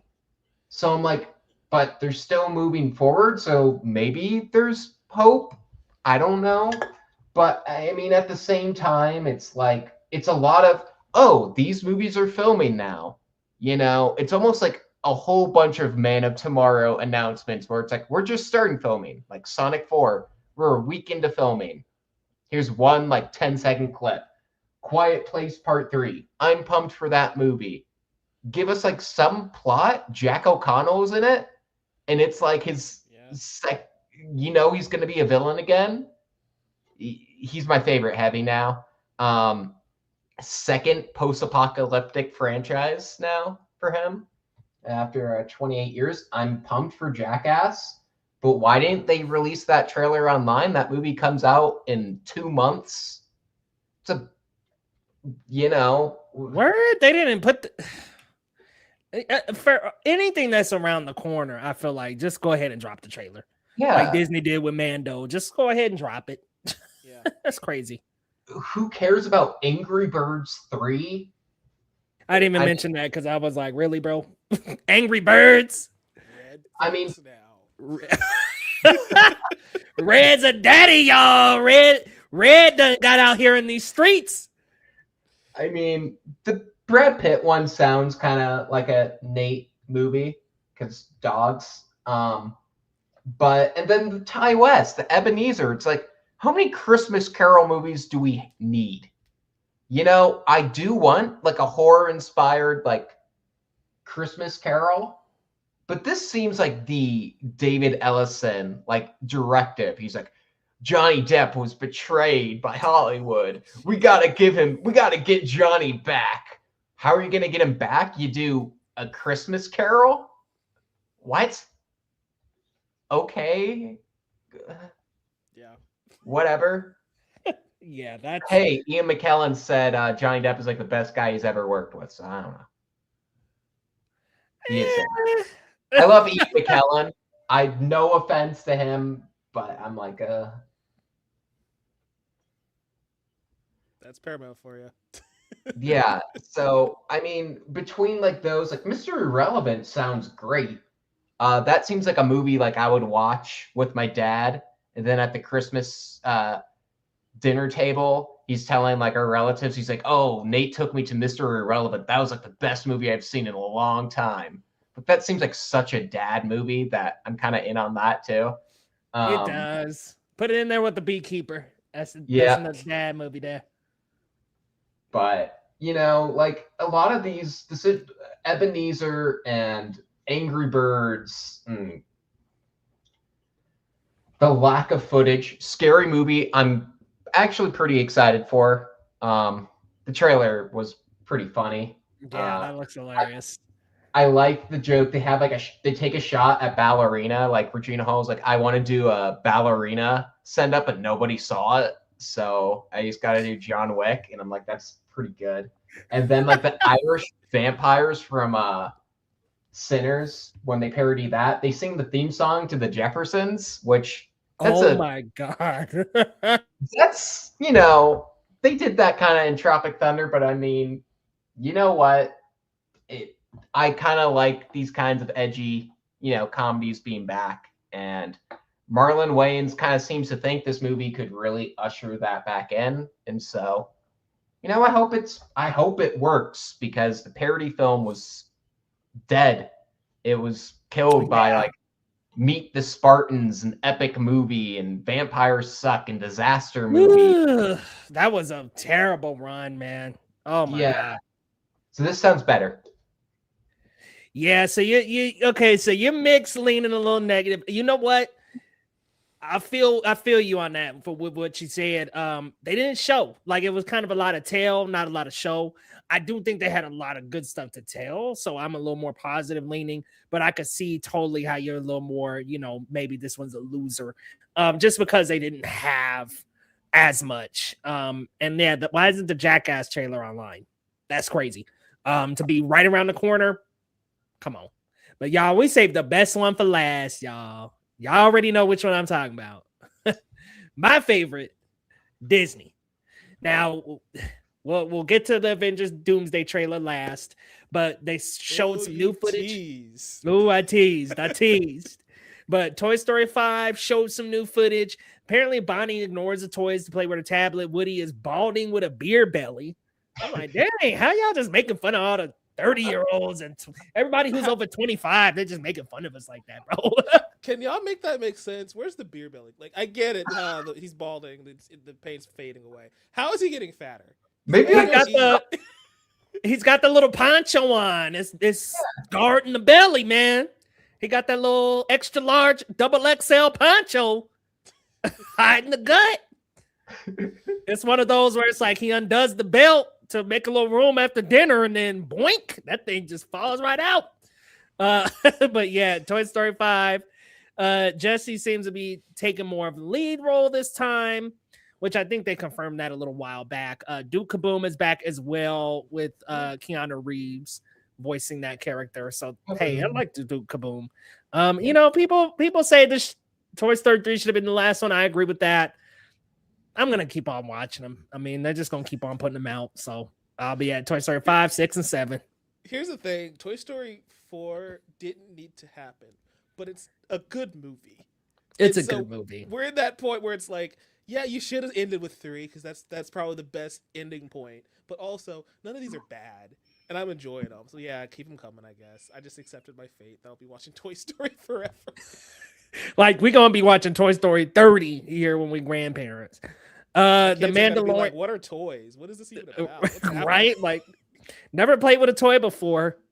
Which I will say this about Toy Story 5. I do like that storyline. I do like the whole, like, oh, okay, tech is taking over. Like, what do toys mean to kids now? I do like that. I think that's kind of cool. And I'm curious to see what they do there. And then the Mandalorian and Grogu, they dropped the final trailer and also showed the opening scene of the movie. Got a positive response. I don't know. I got to see it first. I don't know, guys. Like, the second that when they released that the full trailer, I was a lot more bought in than the teaser. And then I saw this one and I was like, okay, like, it still just looks like a long episode of the show, which, I mean, I like the show. So could this have been a straight to Disney Plus? Maybe. Grogu still ain't talking. Come on, man. If he don't talk in this movie, I'll be pissed. He's gonna say the final line of the movie. He's gonna say the way this is, and then we're gonna cut to black. Oh my God. He loses his cuteness though if he starts talking, I guess. I don't know. He'll talk like a baby, and it'll still be adorable. Oh my God. Like if he talks like, he's like, baby voice then, the way this is. You came up with that line. I can't do a baby voice. No, I'm not doing the Tom Cruise impression. No, he just actually he opens his mouth and it's Dwayne the Rock Johnson who has the voice. It's like, oh my god, Chris Pratt, baby. Oh no, woohoo! That's the final line of the movie. Then we had Hexed, Walt Disney Animation Studios' new movie about an outcast named Billy, voiced by Haley Steinfeld, and her Type A mom Alice, voiced by Rashida Jones. Really like the two of them being in this movie. Billy discovers she's a witch. Her and her mom go on a big adventure. Releases this Thanksgiving. They announced this initially back, I think it was at D23. And the main character was a boy, and they changed that. I mean, honestly, if it means we got Haley Steinfeld as the voice actress, cool with me. Some people were like weird about that, but whatever. I mean, I don't have an issue. Moana live action footage was shown. The Rock came out, says Maui was based on his grandfather. I'm gonna be real. I think maybe there's a little cat going on there, but I don't know. You know, I didn't make Moana, but I was like, we capping a little bit. The Rock, he's been kind of that little spotlight's fading a little. And then Ice Age Boiling Point footage was shown. Baby Scrat, I heard it looked terrible. I'm not gonna front. Yeah. I heard the animation looked really bad. Yeah. Which is crazy considering this is the last one. And how many Ice Ages have there been? I don't know. Too many. I think there's been about 8 of these. I was gonna say we're on like 5 now, I think. Hold on. Let me see. 6. This is the 6th. This is the 6th one. If you don't count the Christmas and Easter specials, why is there an Easter special for Ice Age? Make that make sense. Yeah, they need to go ahead and wrap that up. Then you've got The Dog Stars, a new movie from Ridley Scott. That's got my interest peaked. Starring Jacob Elordi and an adorable Belgian Malinois. Yeah. First trailer shown online. And that one, that also had Josh Brolin, right? Yep. Seeing that? Yeah, that one looks really good. Whalefall had a first trailer shown. That one I heard had some really good, people really like that one. Austin Abrams plays a scuba diver who is taken by an octopus, which is then eaten by a whale. Yeah, people were really hyping that one up, so I'm excited to see that one. Interesting. Wild Horse 9 footage was also shown, and then of course the big winner, the Avengers Doomsday trailer.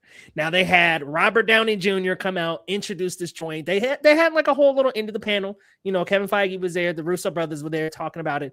And then they had Robert Downey Jr. come on stage, introduce that joint. Yo, the crowd went wild. I heard that one was easily the winner of CinemaCon.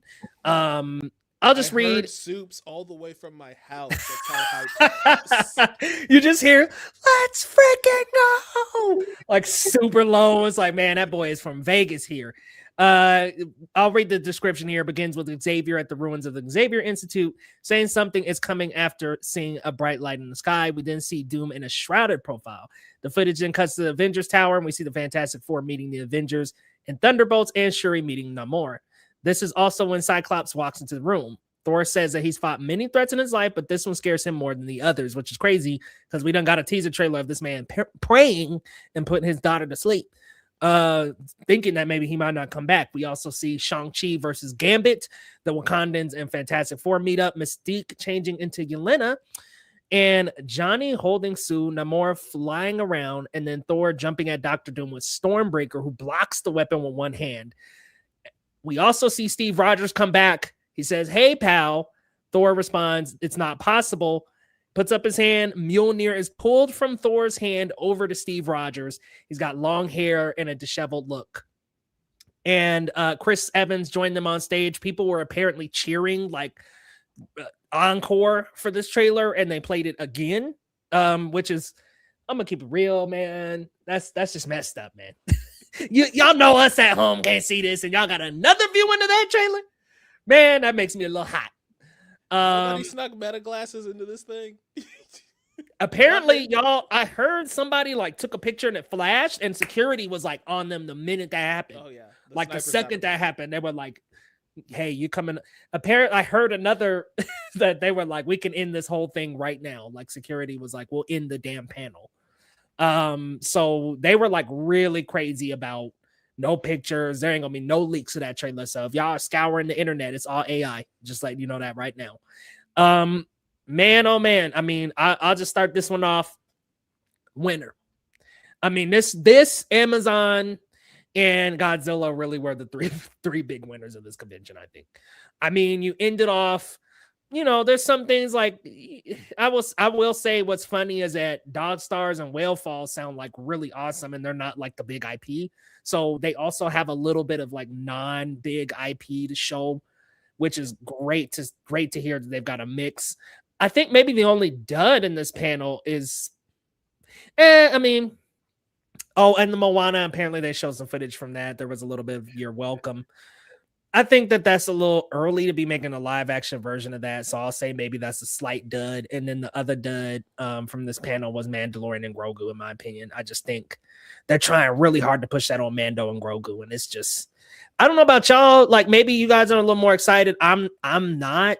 I just think it could go straight to Disney Plus, which is ironic for me to say because I want Avatar to go to theaters and this to go straight to streaming. But I'm gonna say this is a big winner. I mean, this Toy Story 5 footage sounded good. The Doomsday trailer was the rock of that was the star of the show. I'm gonna go to you, Nate. What did you think about this one? Winner, loser, mixed?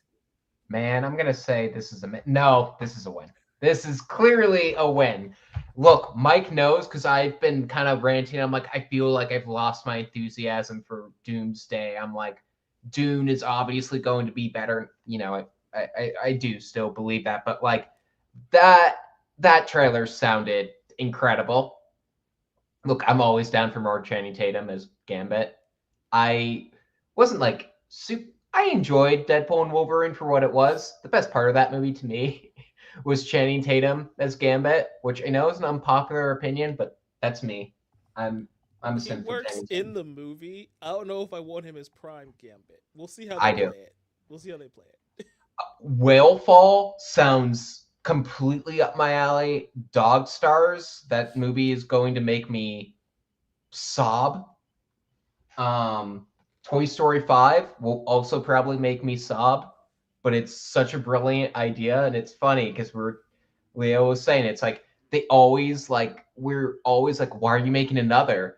And then you hear the story, and it's like, okay, that's clever. And it happened again, and this movie's gonna be another banger. The only time that franchise has missed, and I think we ignore it, is Lightyear, which we don't talk about. That's not canon. Yeah, no. Hey, he's not my Buzz. I don't care about Lightyear. That part, not my Buzz, sir. I remember I started quoting. I had a friend who always sends me the hottest takes, and he was like, "I'm seeing Lightyear," and I'm like, "You are?" And then I sent him a quote from J.K. Simmons in Whiplash, and I'm like, "If you say Chris Evans is better than Tim Allen, I will gut you like a pig." And he was like, "What?" That is a scary threat if you've never seen Whiplash. But yeah. Please tell me he didn't say that though. Oh, I did say that. No, him. He didn't say that, right? That Chris Evans was better? No, he didn't. No. Okay, thank goodness. I was like, oh my God. Yeah, you gotta. Yeah, like for real. You gotta split up with that friend. Yeah, no. I don't even like Tim Allen, but his best role is Buzz Lightyear. He's great as that. I mean, I'm just such a Toy Story feed. I mean, Mando and Grogu, I wasn't like super high on that trailer. I'm kind of mixed on that. Ice Age, Boiling Point, yeah, I heard the same thing about like the animation looking terrible. That franchise should have ended at Dawn of the Dinosaurs, which was a good movie, and I will stand by it. I'll always take more Scrat. I do like Scrat a lot, but I really don't care for like any of the other characters much, except Buck, the Simon Pegg, the Weasel guy. But he's not even in this one, so why would I care? What? That's dumb. But yeah, this is a huge win. Hex sounds good too. That's Mike's wife is in that movie. Hey, no, that's Josh Allen's wife. That's Josh Allen's lady now. Got a kid too. Ooh, it's over. How much longer is Ice Age gonna last? It's gonna end soon, eventually, Tyler. I see your comments. It took like 11 years between. Nah, wasn't there a special in 2020 or something? Oh yeah, that was when Baby Scrat came in. See, this is that bullshit. I'm telling y'all, man. Ice Age, cancel it. This is it. I swear, I don't want no more Ice Age at the boiling point. Like you said, no. the dinosaurs one should have been it. Actually, no. There was the other one. There was a spin-off which was with the Simon Pegg character, but I don't even think Simon Pegg was in it.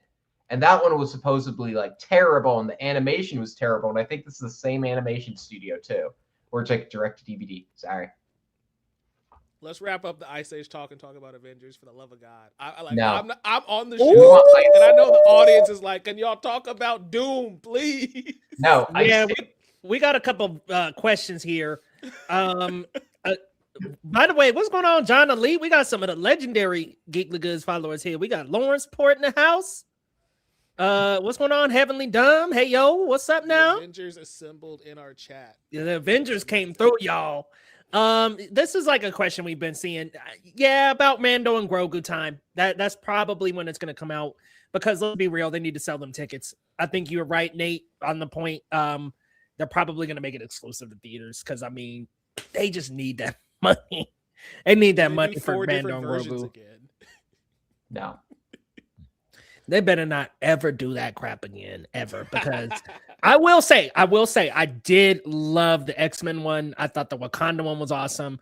But my goodness, the Chris Evans one looked like a goddamn Calvin Klein ad. My goodness. I'm like, okay, now how y'all gonna have this man getting off the motorcycle and all that bullshit? But what was the other one even? Thor. That one was pretty solid too. You got this man praying for his life over Dr. Doom. That was pretty dope. But that could have all been one teaser trailer. Because weren't they all like about under a minute a piece? I'm like, just make one trailer after that. Just stitch together, and you're at like, get rid of the Chris Evans one and then stitch the other three together. You got about 2 minutes right there. Yep. Interested in Toy Story 5? Yep. Not excited for Grogu and Mando. It's not just you, Lawrence Report. It's just, I think Star Wars, man, it's just unfortunate that the new trilogy just didn't sit well with everybody. Like, there were some people who loved The Last Jedi, some people who hated The Last Jedi. So that one was divisive. And then everybody pretty much did not like The Rise of Skywalker. There were maybe a couple of defenders out there, but I think we all kind of came together on that one and disliking it, which is not good for the brand. Then they went over to TV. Mando was so strong. I even like the third season. I know that's a little bit of a hot take, but the first two seasons, very strong. And then you had the Boba Fett show. Man, that one was bad. And then what else? Ahsoka's okay. Like, so it's been kind of a roller coaster. Yeah, Obi-Wan was okay. Andor was fire. The Acolyte. Which one was the Acolyte, y'all? Oh, yeah, the one with Amandla Steinberg with the little twins and whatnot. That one, I actually thought that had some potential. I think when Daphne Keene's character was fighting against Homie, I was like, this is what I wanted from a Star Wars show. And then she gets cut down. Yeah, you know, Star Wars has been on a roller coaster, and then they kind of plopped this one in theaters, so it's a little, I don't know. But Nate, what was your thoughts on the Avengers Doomsday trailer? I mean, again, I'm very much sold on it. I love just everything I'm hearing in it. I mean, look, we still don't know how the movie will turn out, but I'm like, okay, before I kept complaining to Mike, I was like, what is the story even going to be? How are they going to do this? I'm like, I think they probably have nailed it, even if it is. Like, I think it is just going to be the characters we saw in the chairs. And I think that's smart, plus Chris Evans. You know? I guess Ant-Man is also in this trailer, like a ton, which... The reports are apparently it's very, like, obviously we're going to be taking from Secret Wars in this next two movies, but apparently we're doing a lot of Avengers versus X-Men as well. Yes. Where it's like those two factions are going to be at odds, because maybe, again, like in Secret Wars and a lot of Marvel events, one Earth has to survive and another will die, and you have to fight for it. And so it's like, Yep. I think the X-Men universe is cooked. I mean, Yeah. kind of already hinted at that. yeah. So it'll be interesting to see how those two kind of play off each other. Oh god. Everyone's favorite MCU, Cassie Lang, is here to stop Doctor Doom. It's hilarious. Hey, Tyler. she took down MODOK. Why not? No. Why was that such like a big deal? I'm like, all the trades are running with this story. Like Discussing Films got that as a post. She had a video. I think the trades are just like, oh my gosh, something from Quantum Mania survived. Because think about like Kang coming back. Kang didn't. Yeah, Kang ain't coming back. Did Paul Rudd get a chair? I don't remember if he did. He did. He got a smaller chair. Oh, right. Yeah, he got that little itty bitty chair.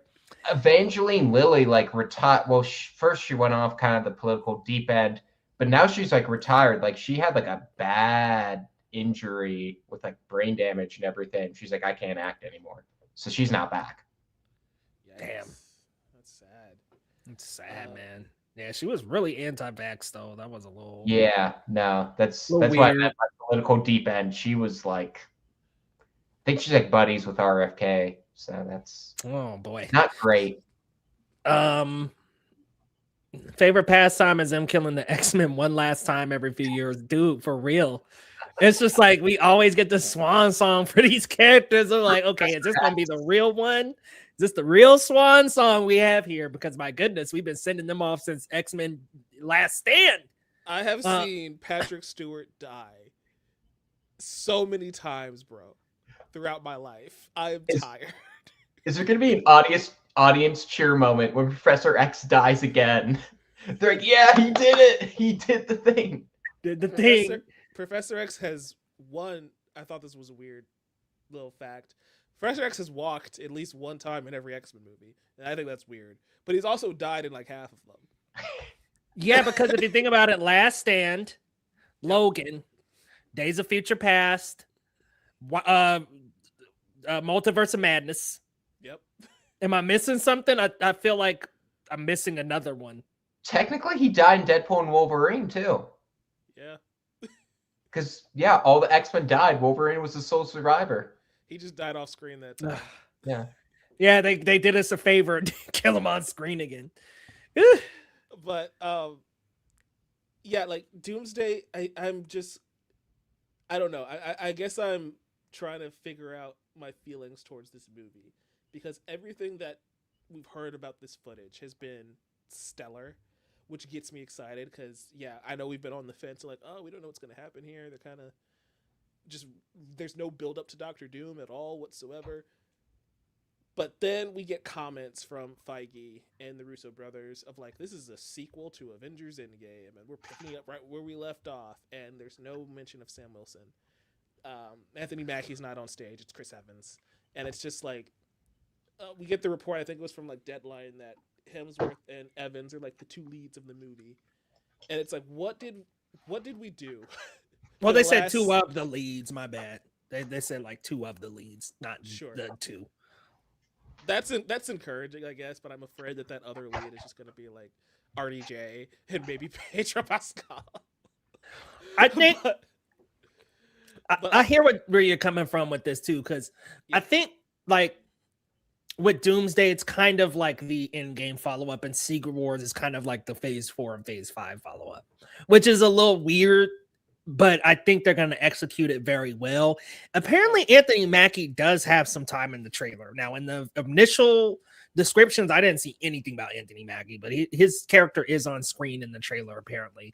But I'm working on a video right now, and I'm like, has Marvel just forgotten about Sam Wilson? Because my goodness, man, the show wasn't great. Even though I really loved some things about the show, like Isaiah Bradley and that whole character, I think was a phenomenal piece of the show. Kind of to question Sam about like, oh, why fight for a country that doesn't fight for you? I really liked that storyline. I think that Cat 4 should have been Falcon and the Winter Soldier. Like, I don't know why they made the show, and then Cat 4 kind of felt almost like hey, we have to make this movie because we have to make Sam Cap, and we got to make people love him. And man, it just feels like they've forgotten all about him. It's a little unfortunate, but I will say about Marvel, you know, I think they're on a hell of a tear between Thunderbolts, Fantastic Four, Daredevil Born Again. If Spider-Man Brand New Day is as fire as it sounds, that'll be a part of this tear. The Punisher special presentation, X-Men 97, and Avengers Doomsday. That's a run right there. Oh, and Wonder Man. Wonder Man was phenomenal. Yes. Shout out Doorman. Such a great episode. They're on a tear. So Avengers Doomsday, I've got some faith in, but my bad, Mike. I kind of cut into you.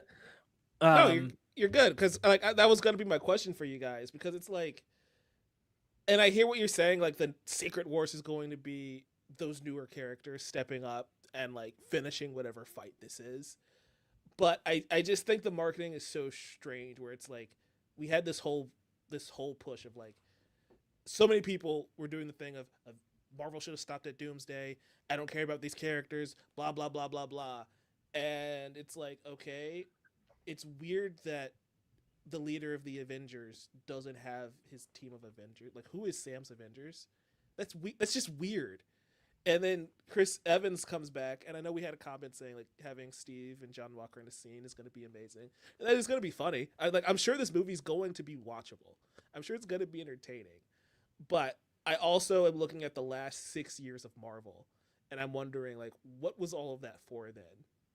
And if that comes into the next movie, cool.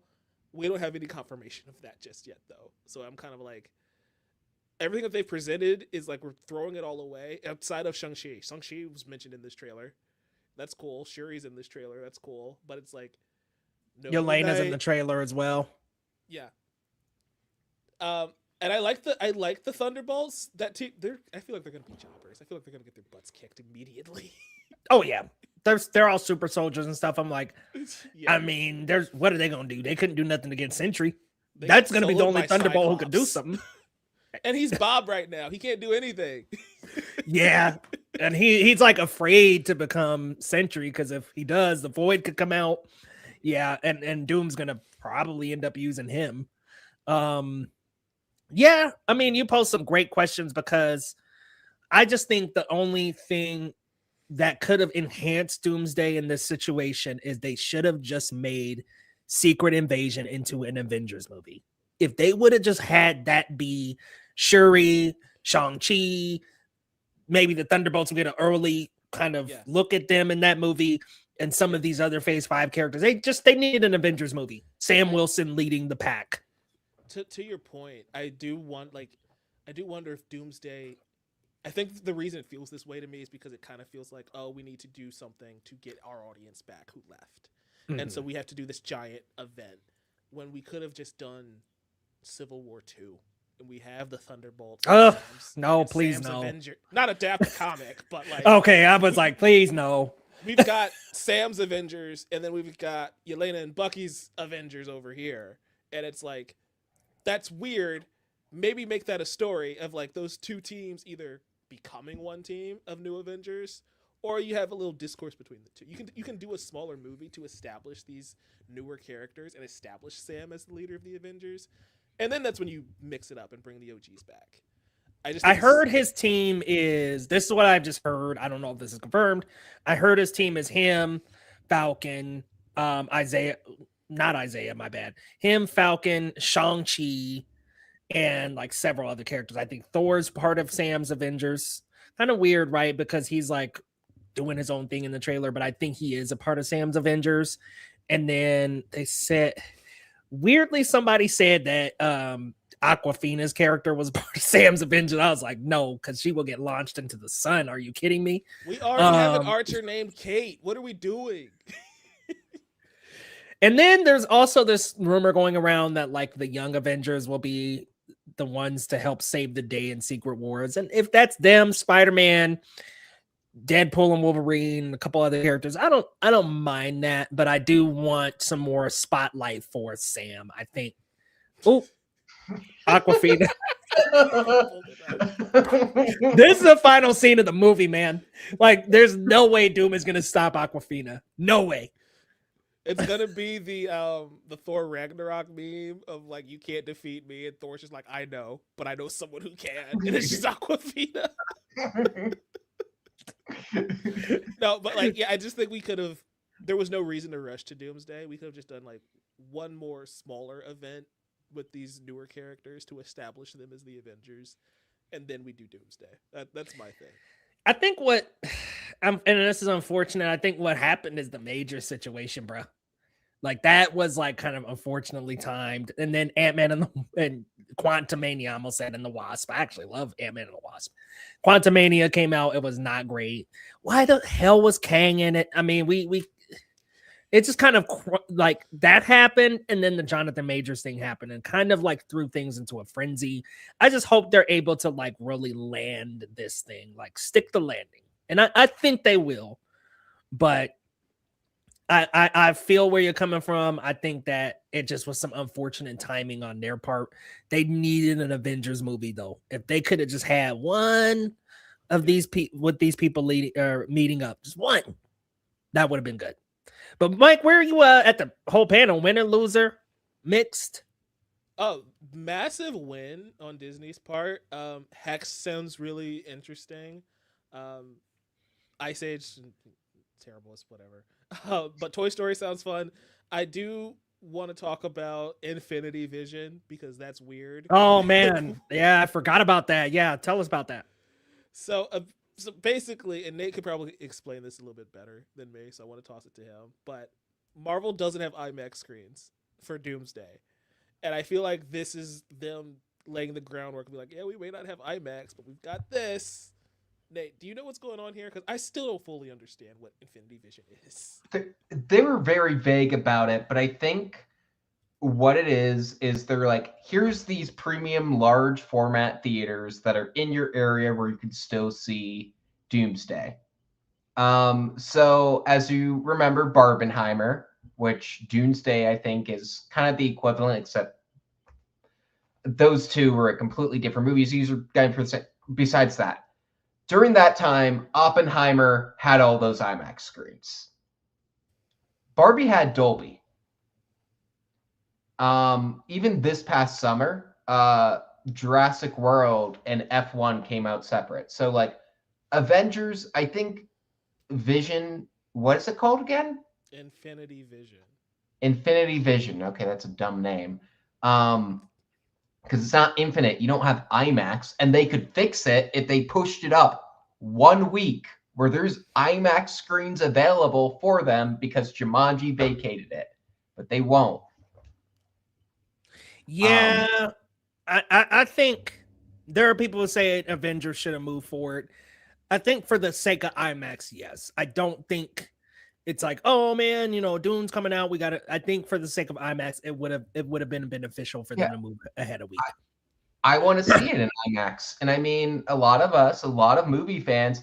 Not everybody lives.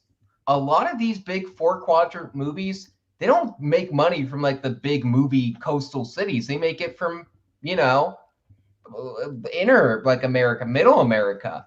Mm-hmm. We don't, it's hard to find. Like, I'm lucky where I have like an IMAX screen and Dolby screens near me. I don't have any other premium large formats. So like, what? Am I going to have to see it? Like, is, my local AMC going to put it in like the super small theater where it's like I'm watching it in my living room, except there's a dude on his phone who I don't know next to me? Like, I don't want that. Like, just move it up instead of making this really vague Infinity Vision thing, which is just going to be like an app probably on my phone that's going to say, no, there's no 40x screens for real for near like you 400 miles. And I'm like, oh, thanks. I knew that. Like, I don't know what this is. It's not a new like format. And it's just like, well, you go on a theater's app to let you know what format. You go on Google and it will tell you what format to find it. Mm-hmm. It's just a way to market, basically, like, hey, we have premium formats. We don't have IMAX, but you can find all the premium here on this app. Yeah, it's goofy. I'm not worried about Doomsday. I'm actually a little worried about Dune Part 3 coming out the same day, and then Jumanji. Jumanji might get swallowed up, and all of this. I'm like, this is crazy for them to even consider coming out right now between these two. It's interesting because I think Jumanji could have been fun counter programming to Dune, but I think that's what Avengers is going to do. So like exactly that family audience is going to go to the Marvel movie, and the Jumanji movie might get lost, and that's it's gonna 100%. Now I'm gonna play devil's advocate here. I'm gonna play devil's advocate because it's the families and those rewatches with the kids and all that. They want to see Avengers Doomsday. The kids don't necessarily want to see Dune Part 3. They do want to see Jumanji. So is it possible that Dune Part 3 takes some hits from those two movies being out while it's showing? I know it will have the premium IMAX format, so it'll make money from that. But I'm a little worried about Dune 3 actually being around those two movies, just because that's the one outlier out of those three. It's the one that's like the deep, heady sci-fi. It's got a big fan base. A lot of that fan base will also be at Doomsday, and the families and the kids will be at Doomsday as well. I will say the last Dune movie made almost $1 billion, and it is beloved. It's a huge, massive thing, and it has a starry cast. Obviously, I think Doomsday is going to make more money than Dune. I won't even be, maybe this is blasphemy, but maybe even Jumanji makes more money. Those movies also make near the same range as the last Dune made. You know, who knows? And Christmas is a time where movies can compete against each other. But I think it's the fact that Avengers, unlike Barbenheimer, which are like two polar opposite movies, I compared it like to the boys' toy and the girls' toy that you could get in like Happy Meals. Yes. This is like you get two boys' toys, and that's like it's the same people who are going to see both movies. Doomsday's going to skew younger, but they're going to eat into each other, you know? And I think actually, even though I think Doomsday is going to make more money, and I think it's obviously going to clear like $1.5 billion, I think that Doomsday is a movie that can make $2 billion, but it's not going to, because I think Dune is going to take away business. And I mean, who knows if Dune 3 is going to make as much as Dune 2, because Doomsday took away some of its business. They're going to eat into each other, versus if Doomsday came out a week early, it could open huge. All the past Avengers movies have had huge drops. Look at Endgame. That movie opened with over like 300 million. It was like 350. Its second weekend drop was like, I think it opened under 100 million in its like second weekend. I think it was like 90 million or something. Yeah. Just do that, because Marvel movies always have a history of being front loaded. It can have that drop, but then over the Christmas holiday, there's going to be people seeing it, and it will have steady legs, and all of these movies can thrive. But it's Disney's, like, they don't want to look like the lesser, but like by Warner Brothers releasing those IMAX tickets that early for Dune 3, the 70 millimeter, that was them doing their I don't want to like get you demonetized, so their big blank energy, that was like Warner Brothers being like, we're not moving. Don't tread on me, Disney. Something like that. I don't know. I know why Warner Brothers is libertarian, but whatever. Here's the thing about Dune 3 that I'm really concerned about.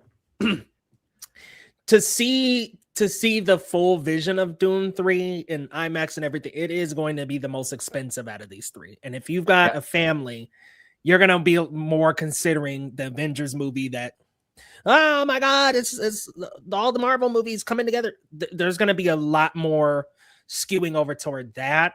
I just wonder how these box office finals are going to look.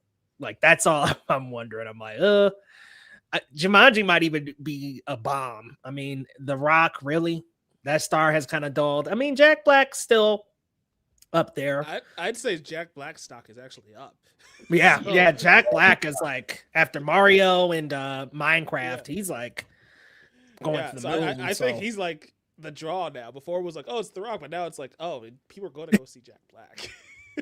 Anaconda didn't do terrible this past Christmas. It was not a good movie, but it did decent. I think that Avengers is gonna win, obviously, but I think Dune is playing with house money. It's the last movie in this trilogy, and so I think Warner Brothers is like, hey, we're gonna go out with a bang. The last one made $700 million or so. The budget is also not crazy high. It's not Avengers level high. So like, if they just sit in that $500 million range, I think they're fine. They make their budget back. It's not gonna set the world on fire.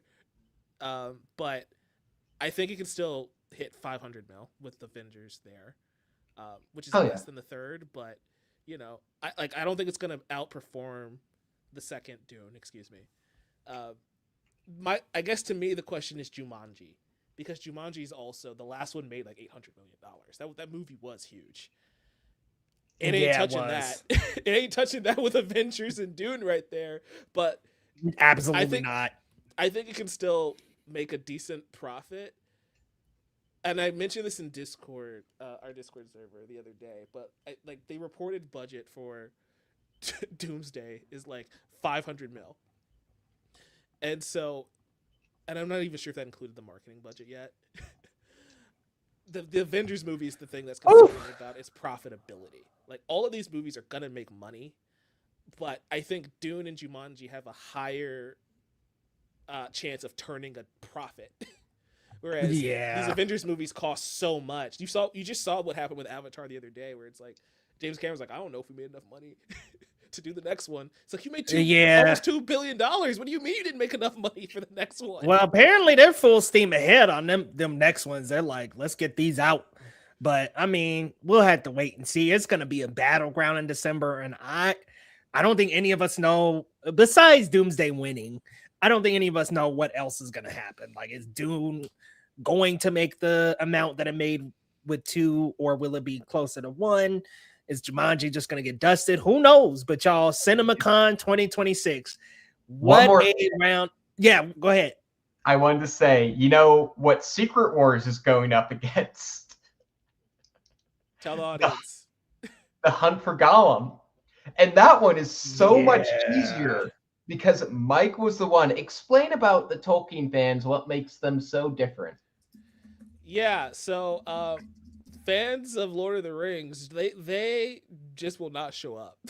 Yeah. If they don't vibe with what you're advertising, the anime movie, the Rings of Power, they just be like, yeah, you know what? I got my 3 movies. I'm good. Comic book fans are different, where it's like even now it's like, we want Supergirl to be good. We're gonna go see it anyway, even if we're not vibing with it. I want Doomsday to be good. I'm still gonna go see it, even though I've got questions about it. Lord of the Rings fans will be like, nah, man. Why would I go see that? That sounds like it sucks. It's like, Hunt for Gollum will either make $2 billion or it will make negative $15. That's where we are right now. You know, I'm hoping for their sake it does okay. But being next to Secret Wars, it might want to move, y'all. But y'all, that is our not take the IMAX screens. Sorry to interrupt. They might. No. They're gonna try to make that money. WB is gonna be like, if Doom Part 3 does a decent, like if it does a decent amount, they're gonna be like, all right, we know what we need to do next time. Oh, this is fair. Yep. Yeah. Oh, he's become a good actor. Belfast. Jamie Dornan now. I like Jamie Dornan. I don't know that I'm that interested in this film, though. I'll be honest. No, I'm not. Not at all. No, I'm not sold. Stream though, guys. Very good stream, y'all. Thank you guys so much for joining us for our CinemaCon 2026 major recap. Y'all, let's go around the horn, let the people know where they can find you and what's coming up on your channel. Starting with you, Nate. What you got coming up, man? Well, you can find me on Substack. I recently launched that back in January. It's at Nate Richard, the Movie Hound. I also write for Film Yap. I just posted a review yesterday there for the new Bob Odenkirk movie, Normal, which you can read my thoughts there on Substack. Be sure to check out Nate's Substack, y'all. That information will be in the bio. And Mike, where can the people find you? What you got coming up?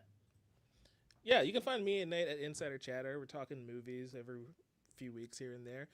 You can also, if you're watching on Novice Cinephile, hit the sub button. If you're watching on Geekly Goods, go check out my channel, The Novice Cinephile.